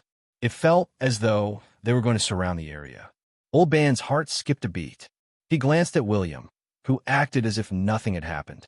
He knew that William was up to no good, but William had created too much trouble. If William wanted a space ring, he would know that William had stolen something. But did he steal from the Empire's treasury? It was just a space vortex explosion. Even if it attracted some attention, there would not be too many of them. But were those tens of supersonic creatures all here for an exploding space vortex? Ahem, in this unfamiliar territory, even if I'm a space enchanter, they might not give me face. Let's retreat. Good idea. William nodded sincerely. He felt that Old Ban was right. Old Ban did not say anything else. He stretched out his finger and gently drew a line in the air. A circular teleportation portal appeared. He glanced at the tens of figures that were about to catch up to them. He grabbed William's body and stepped into the teleportation portal. Swish, swish, swish, many figures arrived and smashed the ground into smithereens. There were warriors, mages, rangers, assassins, and even semi-illusory warlocks. These people could feel the dissipating magical ripples. They also saw two figures enter the teleportation portal and leave without a care in the world. For a moment, there was complete silence. Then, an elderly enchanter sighed. "Let's disperse. Space enchanter. Even the great enchanter might not be able to catch up to them." Can't catch up? Or do you not want to chase after them? It must be those two fellows who caused chaos in the tens of duchies. How can we let them go just like that? Was the space enchanter hired by the Red Sea Empire? The domain warrior of the crashing waves empire was tens of meters tall. He laughed coldly. The elderly enchanter glanced at the domain warrior and frowned. "You're just a professional who has just become a domain warrior. Do you really think that you're an epic? Remember, you don't have a title." The domain warrior of the crashing waves empire was enraged, but someone beside him pulled his arm. It was a young ranger. He was also a domain ranger, but he was an epic-ranked ranger. He chuckled and said, "He's a junior." Perhaps he didn't realize that the space enchanter had just broken through. However, where does the space vortex lead to? I wonder if Senior has the ability to find a direction? The elderly enchanter frowned and shook his head. The space ripples have been erased. Furthermore, I'm not a space enchanter. Then let's disperse. If the Red Sea Emperor doesn't make a move, are we going to follow the space ripples to find that person? The ranger laughed and turned to leave. The Red Sea Empire and the crashing waves empire. These two empires were the most powerful empires in the archipelago continent. They didn't make a move. Once they made a move, tens of epic transcendents appeared at the same time. If William continued to act recklessly, he would definitely die. After all, even if the emperors of the two empires didn't want to make a move, it didn't mean that they would allow someone to cause trouble in their territory. Chapter 202. A few hundred kilometers away, a teleportation portal appeared. Two figures appeared. The middle-aged mage was panting. He cautiously looked behind him. After making sure that they were not being followed, he heaved a sigh of relief. Old Ban could not help but roll his eyes. He asked, "The kingdoms don't have that many experts. They must be from the empires. If I'm not wrong, this should be the archipelago continent?" "Yes." William was like an obedient child. "What have you been doing?" William shook his head and looked blankly at Old Band. "Nothing. Your Highness, let's be honest. Don't pretend. If you really offend the empires, even if we escape to the legendary continent, the empires will not let us go." Old Band tried to persuade William. A newborn calf was not afraid of a tiger. He had witnessed William's bravery before. William used all kinds of plots and schemes. Others did not know that he had secretly controlled two human nations. But Old Band knew. But what Old Band did not expect was that this guy's ability to cause trouble was also one of the best. Old Band thought that William did not create trouble because he was not powerful enough. Now that he had become an advanced and could fly, he had become arrogant. Absolutely not. I did not offend the two empires. William knew that, but his tone was a little weak. Although he did not directly offend the empires or the kingdoms, the archipelago continent's sea had become a battlefield. This was not a big problem, but it was not a small one either. "Let me see your ring." Old Band did not believe him. "No way. Gosh, you scolded me." But Old Band was dumbfounded. He had a special way of checking his space ring, even though it belonged to William. But when he took a look at it, his eyes almost blinded him. Old Band brought William through several teleportation portals. When they were thousands of kilometers away, they stopped in midair and asked, "Are you sure you didn't steal from the Empire's treasury?" "I didn't. I just moved some items when I passed by some nations." William felt that something was amiss. He was the Lord of the City of Dawn. Why was Old Band telling him what to do? William glanced at Old Band's personal information. It was filled with question marks. Old Band did not have any loyalty. This made William feel a little guilty. The key to becoming a neutral lord was strength. Bah, it's just that my MOMO isn't here. Otherwise, I'll let you know why flowers are so red. You're just a space enchanter. Don't you know that MOMO is an all-round enchanter? William muttered to himself. Old Ban glanced at him. There was nothing he could do. He could not return the item that he had obtained. The elves did not have this tradition. In any case, it was something that my child spent a lot of effort to pick up. How could it be yours just because you said it was yours? But even so, Old Ban sighed and said, Your Highness, let me tell you the truth. If Princess Annie does not leave the City of Dawn, I will not leave either. But you have to understand that if Her Royal Highness gets into trouble, even if I can't handle a real legendary warrior, the Moonlight Elves can help her. However, if you were to get into big trouble, other than Moses, whose background is unknown, and me, who else can help you? William pondered for a few seconds. He suddenly said, Can I say that my father is a sage? Old Ban was also silent for 2 seconds. Then, he replied, Only a living saint will do. Forget it. I don't care about you. But you have to be careful in the future.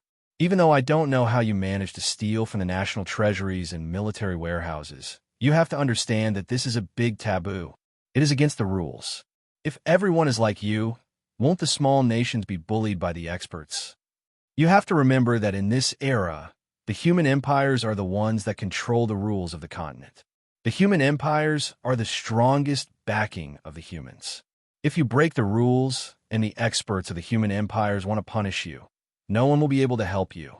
After Old Ban finished speaking, he sighed in his heart. The previous era was the Elven era. It was a pity that he had not experienced it, but he had met some old fellows in his tribe. Even if he did not see them with his own eyes, he could still hear their descriptions of the past. It made him yearn for the past. It turned out that the elves of the Second Era were so powerful, the entire god continent was under the control of the elves. The great dragons surrendered. The dwarves were allies. The winged race was a sky city. Even if they were far away, they could not fly higher than the world tree. When the humans were at their strongest, they only had 2 empires built in remote areas. That era.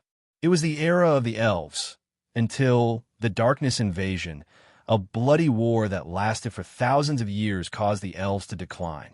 It was the first time William saw Old Ban in such a state. He patted Old Ban's shoulder and laughed heartily. Don't worry, I know what I'm doing. If not for the explosion of the dimension vortex, I wouldn't have been chased by those fellows. The corners of Old Ban's mouth twitched. How was he to blame? William ignored him. He placed his hands behind his back and strolled in the void. He slowly said, Follow my footsteps. I will lead the City of Dawn to become the strongest power in the gods' continent. Remember, to be the strongest. The last few words were very loud and traveled very far. Huge sea beasts leaped from the surface of the sea. They seemed to be acknowledging William. William turned to look at the bewildered Old Ban. He was about to say something, Pa. William rubbed his head and cursed in his heart. He couldn't defeat Old Ban. He would beat him to death in the future. You want revenge? Wait until you can catch up to me. Old Ban knew what William was thinking. But who was Old Ban? He was a space enchanter. Even a great magister wouldn't be afraid to hunt him down, let alone a small high-order profession. Let's go. There's no time to waste. If we don't go back, the territory will not be in chaos. Some people will come out to cause trouble. Old Ban grabbed William and stepped into the teleportation portal. This time, it was not a few hundred kilometers. Instead, it was a teleportation that spanned thousands of kilometers. It had to be said, the ability of a space enchanter was too powerful. It was unbelievable. But this was also one of the reasons why space enchanters were so rare. It could be said that, no matter which power it was, mages and warlocks with space endowment were highly sought after. From this, it could be seen how much Annie's father valued his youngest daughter. Stormy Island. Lord William had disappeared for more than a month.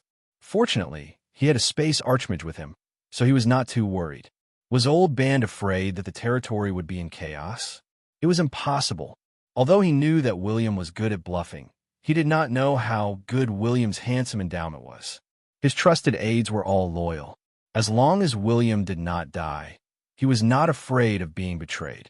At this moment, there were tens of thousands of people in Stormy Town. 5 legions were stationed here for a long time. They were not there to protect the town, but to train. Besides the Breaking Wave Legion, the other 4 legions rotated once a month. The current City of Dawn had a population of more than 500,000, excluding the Chosen Ones. It had 5 large districts, which are filled with humans, elves, half-elves, and a small number of dwarves. There were only 12 regular legions, which meant 36,000 soldiers. There were 6 reserve legions, which had a total of 18,000 soldiers. The current City of Dawn could recruit a large number of soldiers, regardless of whether it was resources or food. But according to William's plan, he would create an elite legion. But the effect was obvious. The regular legions had 36,000 soldiers, and half of them were intermediate professionals. Even if the others had not reached that level, they were on the verge of breaking through. As for the 6 reserve legions, they were all beginner professions. Their purpose now was not to go to the battlefield, but to train. Train as hard as they could. When their levels were higher, they would all be thrown to Stormy Island to speed up their training. Besides the regular legions, there were more members of the Dawn mercenary team. There were a total of 110,000 Chosen Ones and more than 8,000 NPCs. This group of people mingled in the grassland battlefield in the vicinity of the Orichalcum mine. They fought and killed more often than the regular legions. But the degree of brutality was not as exaggerated. After all, they were mercenaries. If they encountered an opponent that they could not defeat, they would not care about the mission. They would just run away. Only when they were certain of their victory would they charge forward like a swarm of bees and slash wildly. Of course, this was when the team leader was not around and the deputy team leader could not be bothered. Otherwise, if William was on the battlefield, there would be very few warriors in the Dawn mercenary team who would dare to run away. After all, this was the prestige that William had accumulated over the past 1.5 years. Oh my God, did you guys go there? The City of Dawn is going to have cavalry. A player in Stormy Town exclaimed. I knew it. It's Fatty's live broadcast. It's really a step to the stomach. Ordinary cavalry do not have any, but they want to capture magical beast warhorses. I wonder who thought of this idea. When Chanli Jyoga heard this, he suddenly laughed. Besides Prince William, who else could it be? He built the Dawn vessel in advance. He was the captain when they went to Stormy Island. If you want to know what's on this mysterious island, you can ask Prince William. That's true. But how did Prince William know that there's an island with rich resources? That's not something we can know. Chanli Jyoga shook his head. He was going to organize a team to hunt for magical beasts. It had to be said, Burn, Cinder, and Lautner, who had also become advanced bosses, were very generous. They had given them some areas so that the Chosen Ones could hunt as many magical beasts as they wanted. Besides handing over some non-essential items, the rest were considered spoils of war. The 100 players who came here were unlucky in the beginning. But after everything settled down, the 100 players made a killing. They had made a killing. After all, the fur and flesh of the magical beasts were very valuable. As the players knew that NPCs needed to eat meat to train, they could earn a lot of gold coins by selling the magical beast meat, as long as they risked their lives to kill the magical beasts. Now, the worst equipment of the 100 players was half silver and half gold. They were close to level 40 and were about to change their occupations. Because of William's arrangement, the players in the City of Dawn had a higher experience level. They were 2 to 3 levels higher than the average players in the God's world. William also understood that the higher the level of the players, the stronger their combat power would be during the Darkness Invasion. Chapter 203. William returned to Stormy Island. The backbone of the City of Dawn was back. The public beta of version 1.0 had been in the game for 9 months. He no longer roamed around. Instead, he stayed on Stormy Island. Every day, he organized the recruitment of manpower to develop resources. In the 10th month, in a valley 18 kilometers southeast of Stormy Town, someone found a magical crystal mine. William set it as a forbidden area and did not excavate it. Similarly, someone found an adamant mine and a gold mine. The road between Stormy Town and the mine was connected. Excavation work began. Adorable orc miners skillfully carried high-quality pickaxes and shovels. They valiantly and energetically came to excavate. Many players were dumbfounded when they saw the neat team of orc miners. But when the leader of the miners appeared, the players completely shut their mouths. He was also an orc, and he was an advanced and grandmaster orc boss. That was right. When William sent the trolls to other places, he had already started to subdue some orcs who wanted to join him. After all, there were many strange things in the God's continent. The orcs had the most catamites. Hence, it was best to use their own kind to guard their own kind. When the orcs saw their own kind slacking, they would beat them up even more fiercely. William was not afraid that this group of people would run away or defect. After all, they were only responsible for guarding the mine. They were not allowed to leave the mine. There were often patrol teams nearby. Meanwhile, William formed the Blade Cavalry Legion. He personally went to Stormy Lake and asked the Horse King to summon his followers. He let the knights conquer them one by one. Among them, 1,500 elves were light cavalry, while the other 1,500 human were heavy cavalry. This did not mean that the heavy cavalry would definitely die. It was just that the light cavalry of the elves could fly kites and shoot more accurately. The heavy cavalry suffered more casualties, but the equipment of the heavy cavalry was definitely beyond imagination. The 1,500 heavy cavalry, regardless of whether it was their horses or their equipment, were all intermediate gold equipment. The 1,500 gold armor cavalrymen were all riding mid-tier magical beasts. If they were to really go all out, the impact would be unimaginable. Among all the legions in the City of Dawn, there were only 1,500 of them. Their equipment was the most expensive. In general, the more expensive the equipment, the more dangerous it was. The probability of dying in battle was higher. It was the 11th month of the public beta, for legions were stationed on Stormy Island. Among them, 1,300 had advanced to the intermediate level. William sent 4 legions to Stormy Island. The formation of the Blade Cavalry Corps was successful. Under the threats and promises of the Little Horse King, a total of 3,000 Thunder Warhorses became mounts. There were more than 2,000 Thunder Warhorses living on the grasslands around the Storm Lake, but most of them were happy fillies. William was too lazy to take the young Horse King with him, so he released him. He let him continue to be a happy stallion so that he could have more battle horses. The fortifications on the precipitous cliffs were complete. Other than the 5 mountain roads that led directly to the City of Dawn, the other steep mountain roads had all been destroyed. The Old City District, which was also the district where William lived, had also built a sturdy wall that was more than half a meter tall at the edge of the cliff. The Honor Army that had been stationed at the Orichalca mine for a long time had retreated. The new army would head to the top. There was no time gap between version 1.0 and version 2.0 at this moment. There was only 1 month left until the Darkness Invasion. Disaster was about to befall in the beautiful City of Dawn. The players gathered together in groups of 3 to 5. Some of them fought one-on-one in the Gladiator Arena all day, working hard for the God of War ranking list. After all, the God of War ranking list only provided the data of the top 100 players. If they could enter the top 10 in every season, not only would they receive equipment, materials, and gems, but they would also receive a glorious title that temporarily increased their attributes. This dazzling title was something that the players wanted the most. The top players had reached level 40. As version 2.0 had not been released, they were temporarily unable to level up. However, anyone with a discerning eye knew that version 2.0 was about to be released. Hence, many rich players rushed to the Dwarven blacksmith shop and ordered a full set of intermediate gold-tier equipment.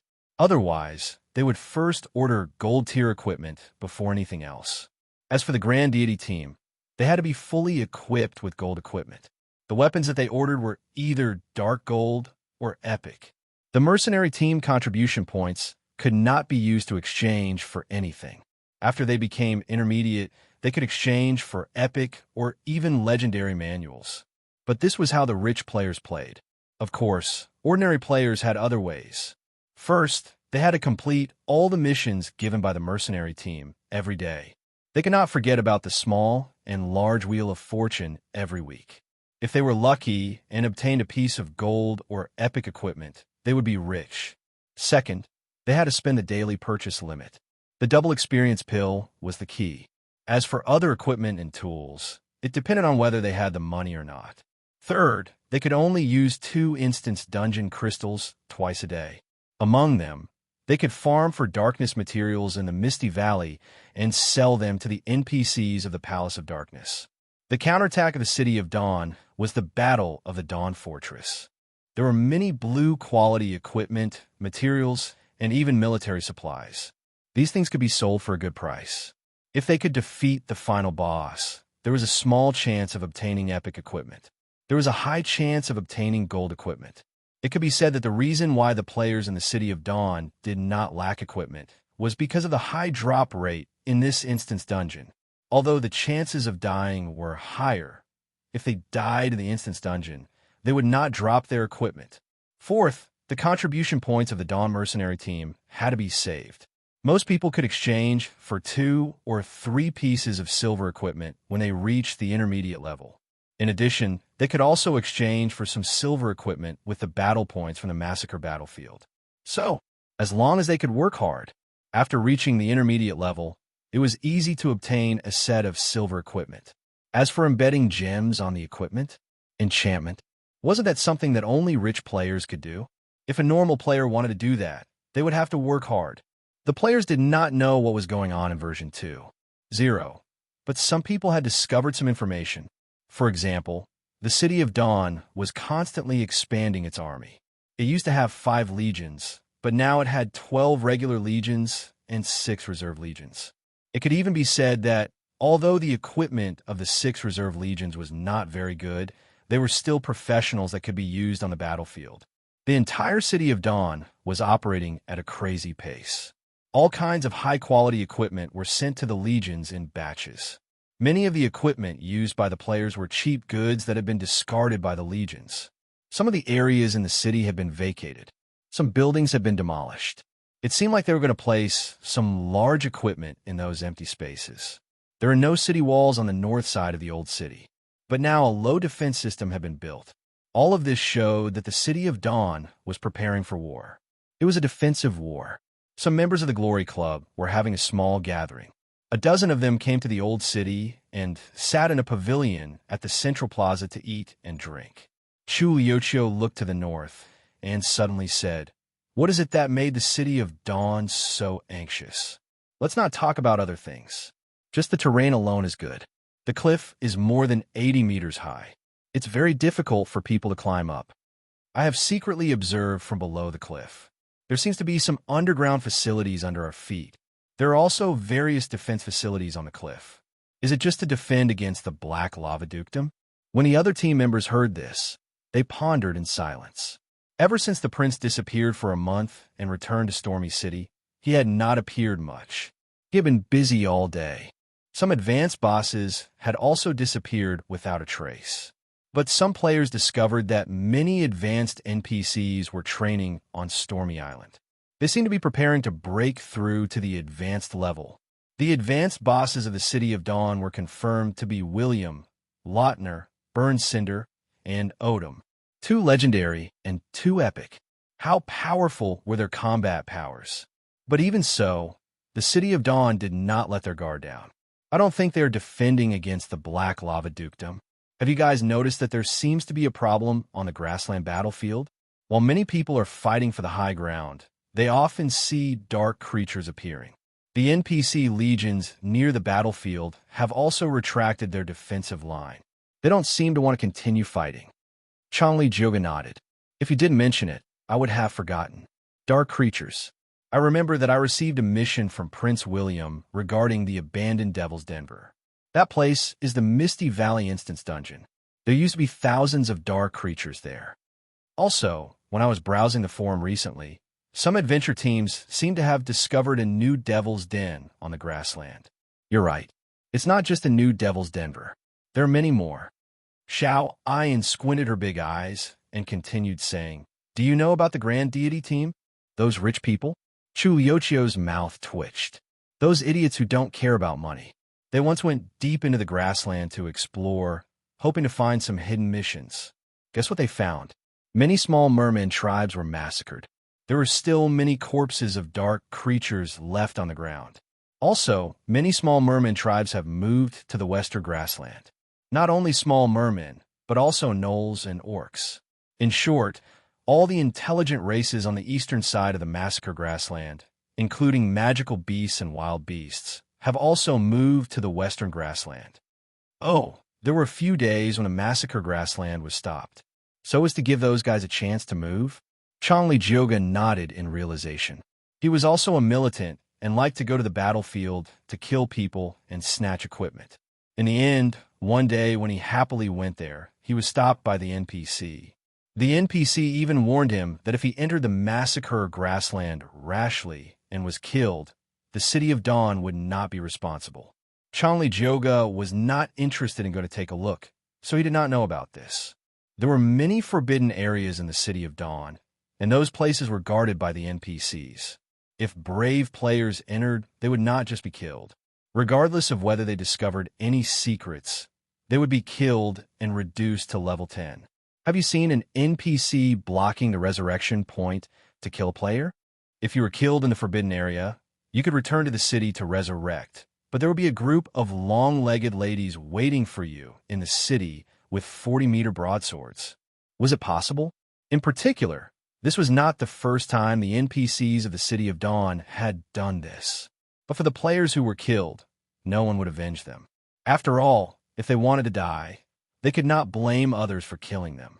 If they had the ability to spy on secrets, then they should have the ability not to be caught. Dark creatures? The number of devil's dens has increased. The defense line of the massacre grassland has retreated. The City of Dawn has strengthened its defenses and recruited soldiers. Chu Liuxiang linked all these things together. His eyes suddenly lit up. I know. What? A group of team members stared at their leader. He was indeed the leader. He was so quick-witted. Did he think of something? We must become a national champion in the international official competition at the end of this month. Chu Yochio stood up and raised his wine glass high. Everyone was speechless. You want to become the national champion in an international competition? That was so exciting. Ahem, it's just that version 2.0 is about to start. Everyone just wait. What's the rush? Chu Yochio smiled awkwardly. Chapter 204. The weather was clear, and the sun shone brightly. William reclined on a beach chair. 2 coconuts were placed on the chair beside him. There were straws made of green plants on the coconuts. These seemingly simple yet practical items were said by Odom to be a waste of brain power and labor. His Royal Highness was too lazy to pay attention to the little dwarf who did not know how to enjoy life and only knew how to be busy all day.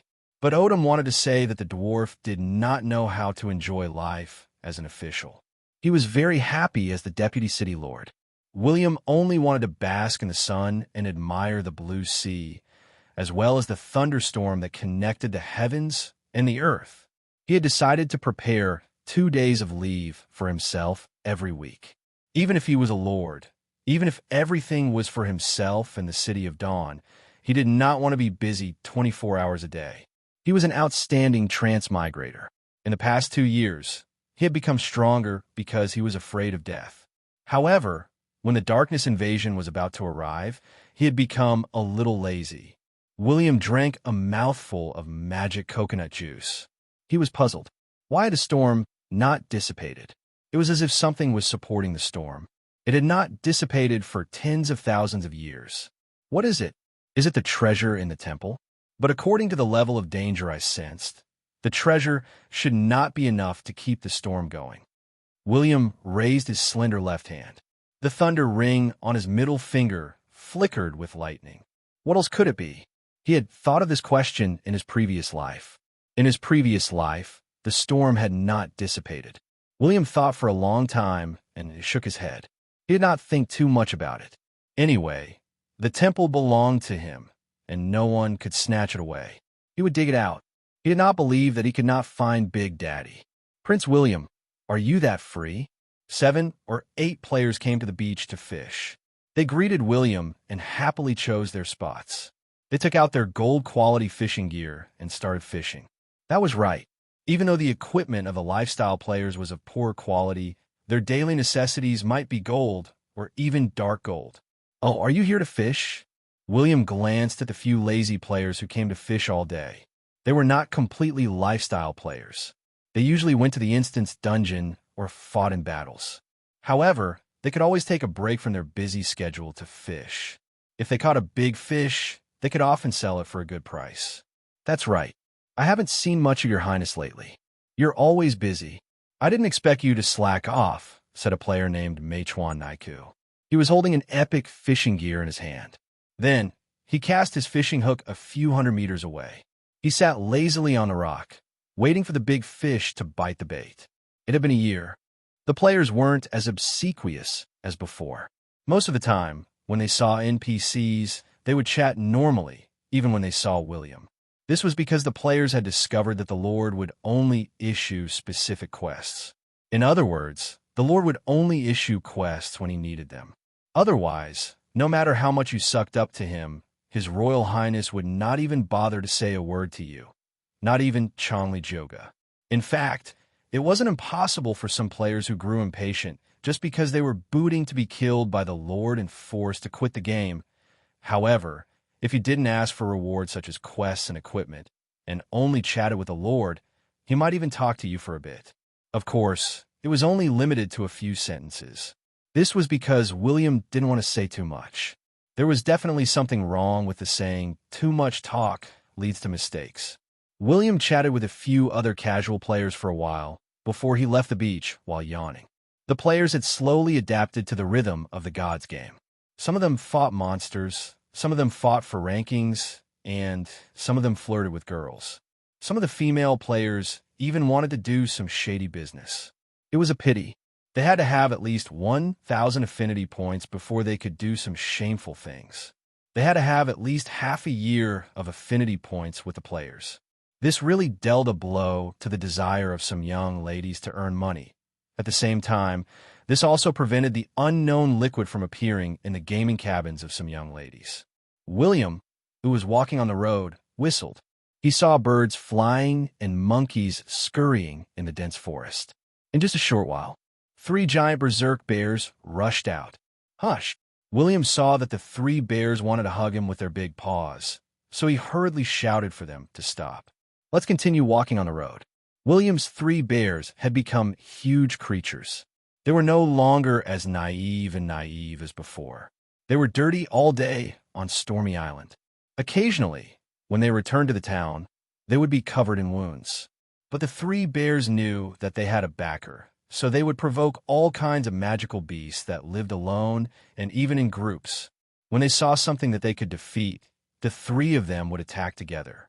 When they saw something that they could not defeat, they would provoke it. If they really got into big trouble, they would turn around and run back to the camp to seek help. But don't say it. Professionals usually didn't like to meddle in other people's business. At most, they would open the camp gate and let the Lord's pets in. But the players were different. Like a swarm of bees, the players charged forward and gave the wild monsters a good beating. The 3 bears were not stupid. They knew that the chosen ones were not very strong, so they acted as meat shields. So, every time they defeated a magical beast, the 3 bears would share some of the loot with the players. Hence, the bears relied on their master's power and led the Stormy Town players to bully the wild magical beasts walking on the road. When the 3 bears heard this, their ears drooped again. But they also knew that their master had brought them to Stormy Island to walk on the road. William sat on Big Bear and arrogantly instructed them to use magic to solidify the newly opened road.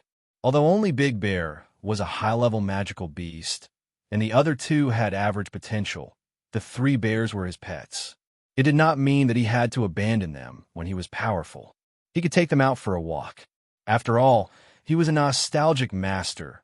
William sat cross-legged on Big Bear and swayed as he started to think. The skeleton of the water dragon would become the keel of the second epic warship. There was no doubt about that.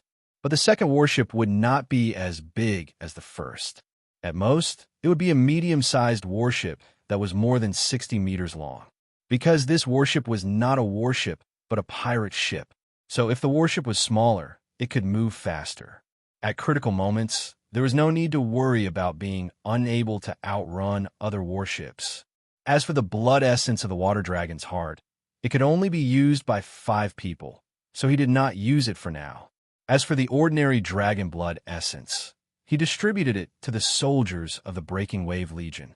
This allowed him to have more than 130 dragons' blood warriors. Among them, there were 2 epic warriors, 7 grandmasters, and the rest had the potential to advance to an advanced level. The main purpose of these warriors was to pretend to be the key members of the pirate ship. Of course, that would only happen after the darkness invasion was resolved. He was just making preparations in advance. There were not many leisurely times. Version 2.0 was approaching. Suddenly, many devil's dens appeared on the grass plains. At the same time, more and more dark creatures appeared. The massacre battlefield had disappeared. The armies of the Dawn and Black Lava Nation retreated into their territories at the same time. But the players were not afraid of death. Many adventurer teams, and guilds organized their people to go to the grass plains to kill the dark creatures. What was the value of the dark creatures? It was quite a lot. The stronger the skeleton soldiers, the harder their bones were. They could be used as many materials and could even be forged into weapons. The Dark Knights were even better. The equipment on their bodies could be dropped. Although they were of the dark attribute, if they were melted down and forged, they could still make a lot of money. What about the other dark creatures? The players had not come into contact with them yet. But the sudden appearance of the dark creatures had undoubtedly brought new features to the players. At the same time, the priests and holy knights of the Temple of Light were also in high demand. Although they had not awakened their attributes, it was almost certain that they would be strong players who specialized in restraining the dark creatures in the future. Rather than finding light attribute players to form a team with, it was better to build a good relationship with the priests and knights. Therefore, once again, there was a wave of enthusiasm in the City of Dawn to join the Temple of Light. The large-scale appearance of the dark creatures did not only occur in the legendary continent. Players from other countries also discovered this problem. Hence, the novice villages and nations of the continent, as long as they had completed the main storyline mission in advance, led the players to exterminate the dark creatures in the Devil's Dens. What about the professionals of the Palace of Darkness? They were all well-behaved and did not dare to act rashly. They were afraid that they would be misunderstood as allies of the dark creatures. But the strangest thing was that out of the 9 continents, only the novice villages of the legendary continent did not act. Even the Temple of Light NPCs who had seen the dark creatures and their wives did not act. My lord, there are more and more dark creatures on Grassland. In just a month, the number of Devil's Dens has increased from a few to 30 Devil's Dens. The number of dark creatures has reached hundreds of thousands. Are we really not going to take the initiative to attack? Odom stood at the edge of the cliff and asked with a puzzled expression. William placed his hands on the half-meter-tall city wall and shook his head. Let's wait for a while.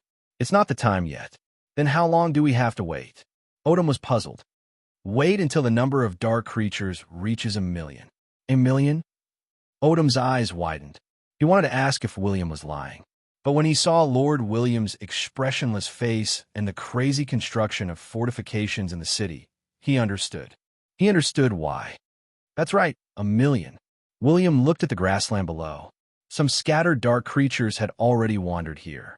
Many of the skeleton soldiers had ghostly flames flickering in and out of their skulls, giving off a chilling aura. But the current situation was still small. When 1 million dark creatures joined together, when the green ghostly flames covered the land, and when the red eyes filled the world, then they would look.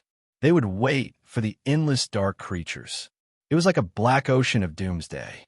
In just 2 short months, the 1 million soldiers were quickly assembled. If not, how could the powerful Iron Nation in William's previous life be defeated? Even advanced legends had perished in the army of dark creatures. Did William really think that the darkness invasion was a joke? What do we do now? Odom swallowed his saliva. He did not know what Lord William had in mind, but he believed that even if the sky collapsed, William would be able to withstand it. William looked towards the north. His gaze seemed to pierce through the void. He said bluntly, wait. Wait for the day the king of darkness appears. Wait for the day the death god descends. Counterattack. Odom's eyes lit up. No, it's defense. An endless defense. A defense that will never see the light of day. William sighed and slowly left. During the darkness invasion, tens of millions of dark creatures appeared in the legendary continent. The human empires and kingdoms did not make a move. How could they counterattack? How could they counterattack? Using their lives? They could only use their lives. Chapter 205. It was the last 10 days of version 1.0. There were more and more dark creatures, but the players did not feel pressured. The players had a general understanding that the dark creatures were the enemies of version 2.0. They were a little surprised, but they did not feel happy. They even felt that it was nothing much. After all, the combat power of the dark creatures was generally low. It could be said that the enemies that the players encountered were all beginner dark creatures. There were very few intermediate dark creatures. Furthermore, the Gods International League tournament had officially begun. As there was almost no publicity for version 1.0 of the game, there were very few clubs participating in the game. There were only 32 clubs participating in the tournament. There were only 3 clubs in China. It was a pitiful 3. The Glory Club, the Flourishing Millennium Club, and the Heavenly King Club in the Black Lava Dukedom. How would they compete when they were not in the same continent? It was simple. The competition was in Shanghai, China. Everyone entered their specially made gaming capsules and appeared in a special area. There was no need to do anything else. At this moment, the forum was filled with news about the professional league tournament. There were also comments about the strength of the various clubs. William glanced at them. He did not have time to watch the league tournament. After all, everyone was fundamentally different. As an advanced legendary boss, he had to maintain his cool. Although others did not know that he could access the forum, he was really not interested in watching the professional league tournament. Of course, he was once a Chinese. So when Changli Jioga asked if he could borrow or rent equipment, William did not hesitate to agree. Therefore, all the members of the Glory Club and Flourishing Millennium Club would participate in the tournament with full set of epic equipment. The International League tournament was not the same as the normal God of War ranking tournament. The attributes of the players would not be balanced. It was a tournament that pursued the strongest state that the players of the various clubs could achieve within the limits of the version, and they would participate in the tournament in such a state. It could be said that, no matter which country's club, without spending a lot of money, it was difficult to gather all the members of an epic equipment set. But the clubs in the City of Dawn were different. They had a powerful backer. Changli Jioga and the others did not expect William to agree to lend out the epic equipment. Therefore, William instantly became the idol of the Chinese players. In an instant, he had more than 200,000 fans, and 50% of them were ladies. Some people even created a special category for him on the forum. It was filled with pictures of William's daily life and battles. He had various fairy-like looks. Occasionally, there would be a smile, a puzzled expression, and sometimes he would act cute. These were all recorded by the fans and players. Some of them had even been captured. But no matter what, no matter which angle one looked at it from, William's looks were heaven-defying in the God's continent, and they felt that he was becoming more and more handsome. In this situation, William naturally looked at many posts with an appreciative gaze. He didn't even know how many girls he had seen with his peerless looks. However, his actions had become a focal point for players from other countries. There were all kinds of reports about him. However, the officials of Gods were still unperturbed. No matter how strong he was, the company's planning department did not even let out a fart. They completely ignored him. But this was the truth. I was helpless as well. I couldn't participate in the workings of the mainframe. Freedom. What did it mean to seek the greatest freedom? Wasn't this what it meant? I've already satisfied your demands. What else do you want? The countdown to the darkness invasion began. The 10th day, the number of devil layers continued to increase, and there were already more than 50 of them. The 3 Chinese clubs had won their first matches. As there were not many teams participating in the tournament, to make the tournament more interesting, each team would fight 4 matches. The team with the highest winning percentage would enter the top 16. The ninth day, the number of devil layers continued to increase, and the number of dark creatures exceeded 200,000. Glory and Golden Era had 2 consecutive victories, while the Heavenly King Club had lost to the Western teams once. The 8th day, William transferred all the reserve troops to Stormy Island. Besides a legion stationed at the Orichalca mine, the other 11 legions returned to the City of Dawn. 2 legions were sent to the Life Fortress. The players didn't sense the impending crisis. They were discussing fervently on the forum every day. Glory and Golden Era had 3 consecutive victories, while the Heavenly King Club had 2 wins and 1 loss. The 7th day, the City of Dawn was the same as usual, but the atmosphere of the battle was getting more intense. The players sensed it, but they didn't pay much attention to it. Glory and Golden Era had 4 consecutive victories and successfully entered the top 16. The Heavenly King Club also entered the top 16 with 3 wins and 1 loss. The 6th day, the 5th day, the 4th day, the 3rd day version 1.0 of the International Tournament of Gods had officially ended.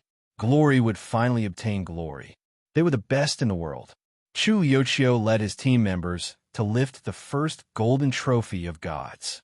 The American Ace team won 2nd place. The African Chieftain team won 3rd place.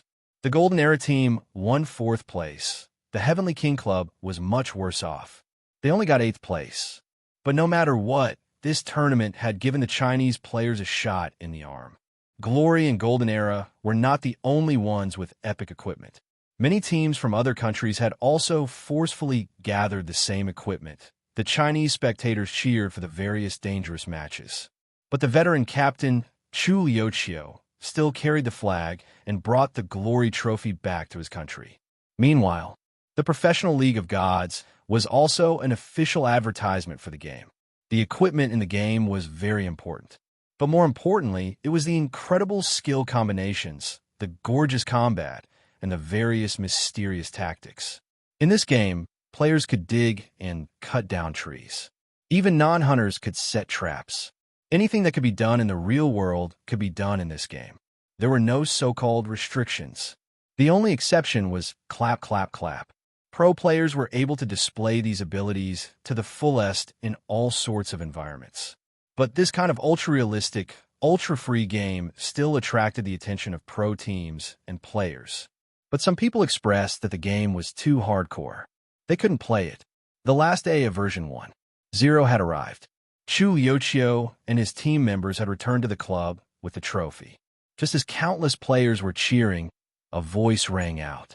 William silently sat on the wall. He looked at the approaching dark creatures at the bottom of the cliff. He was expressionless. The City of Dawn. This was a city that never sleeps. At 12:00 midnight, there was a soft ding-dong sound. Version 1.0 was far away. Version 2.0 would not be updated offline. Darkness invasion. Tens of millions of players around the world saw this message. But while the Chinese players were celebrating the champion and the version update, ear-piercing howls pierced through the sky and entered the ears of all the players. Dark clouds gathered and covered the 3 huge moons. Countless devils' dens appeared in every beginner's village on the 9 continents, at the grassland between the City of Dawn and the Black Lava Peak. Another 100 devils' dens appeared. Countless dark creatures roared and charged out. The joyful players curiously came to the edge of the city wall. They saw countless dark creatures surging towards them like a dark tide. William slowly stood up and floated in the sky. He unsheathed a long and narrow thunder saber and pointed it forward. His voice reverberated in the sky. City of Dawn, follow me to battle. Battle. 10 legions walked out at the same time and shouted, "Let's fight." Countless professionals living in the city roared. Battle. The light fortress, which was 30 kilometers to the east, shone brightly. After the darkness invasion, there was only endless bloody battles. Chapter 206. Light of Dawn. William shouted, "Light of Dawn." Tens of thousands of people shouted at the same time. Numerous deafening roars resounded.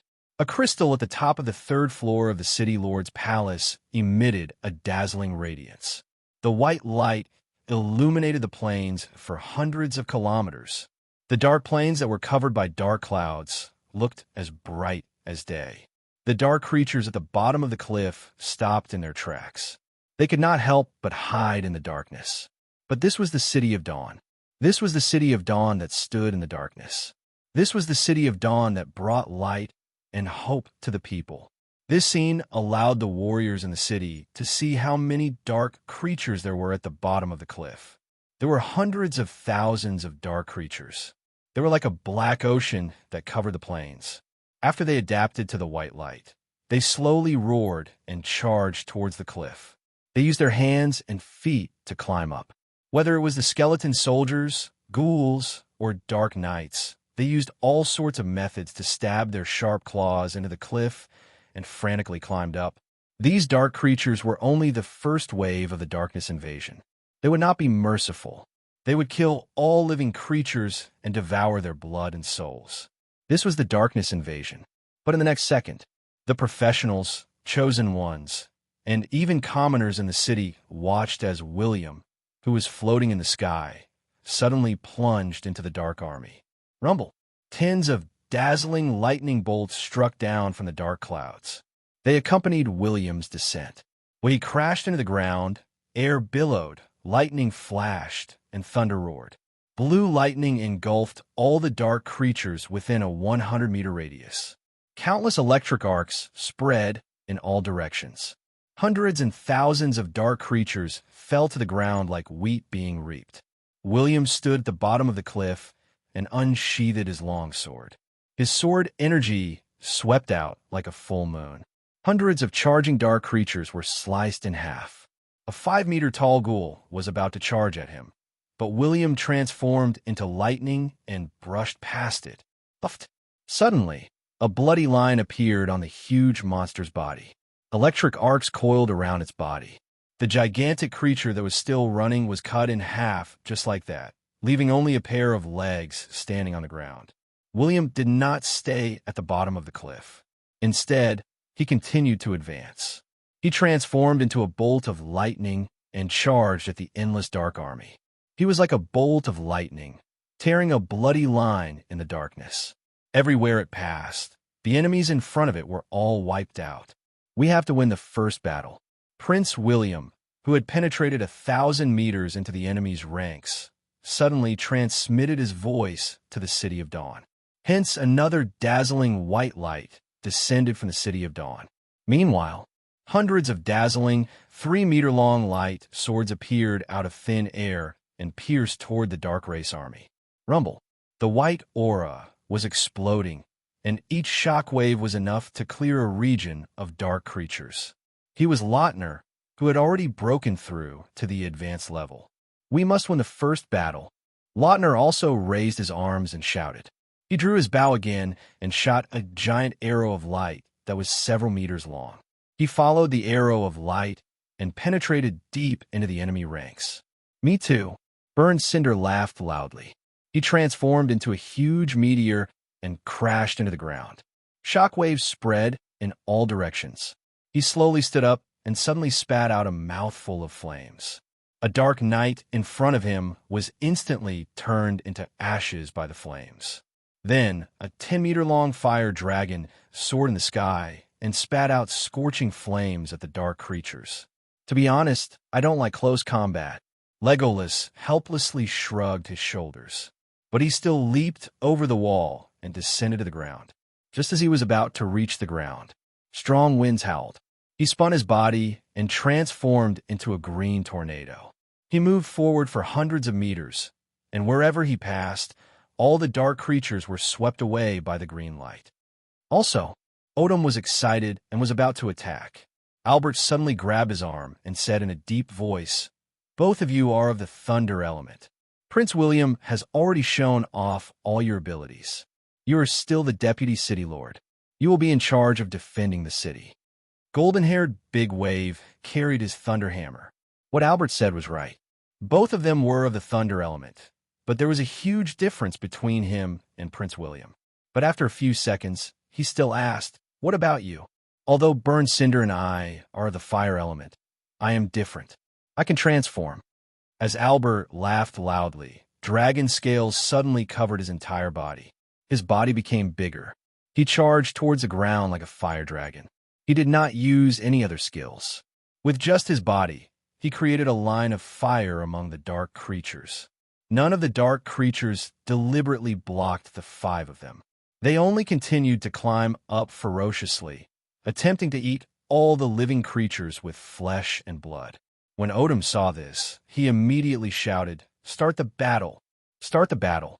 The entire army raised their weapons. "Start the battle!" The entire city roared.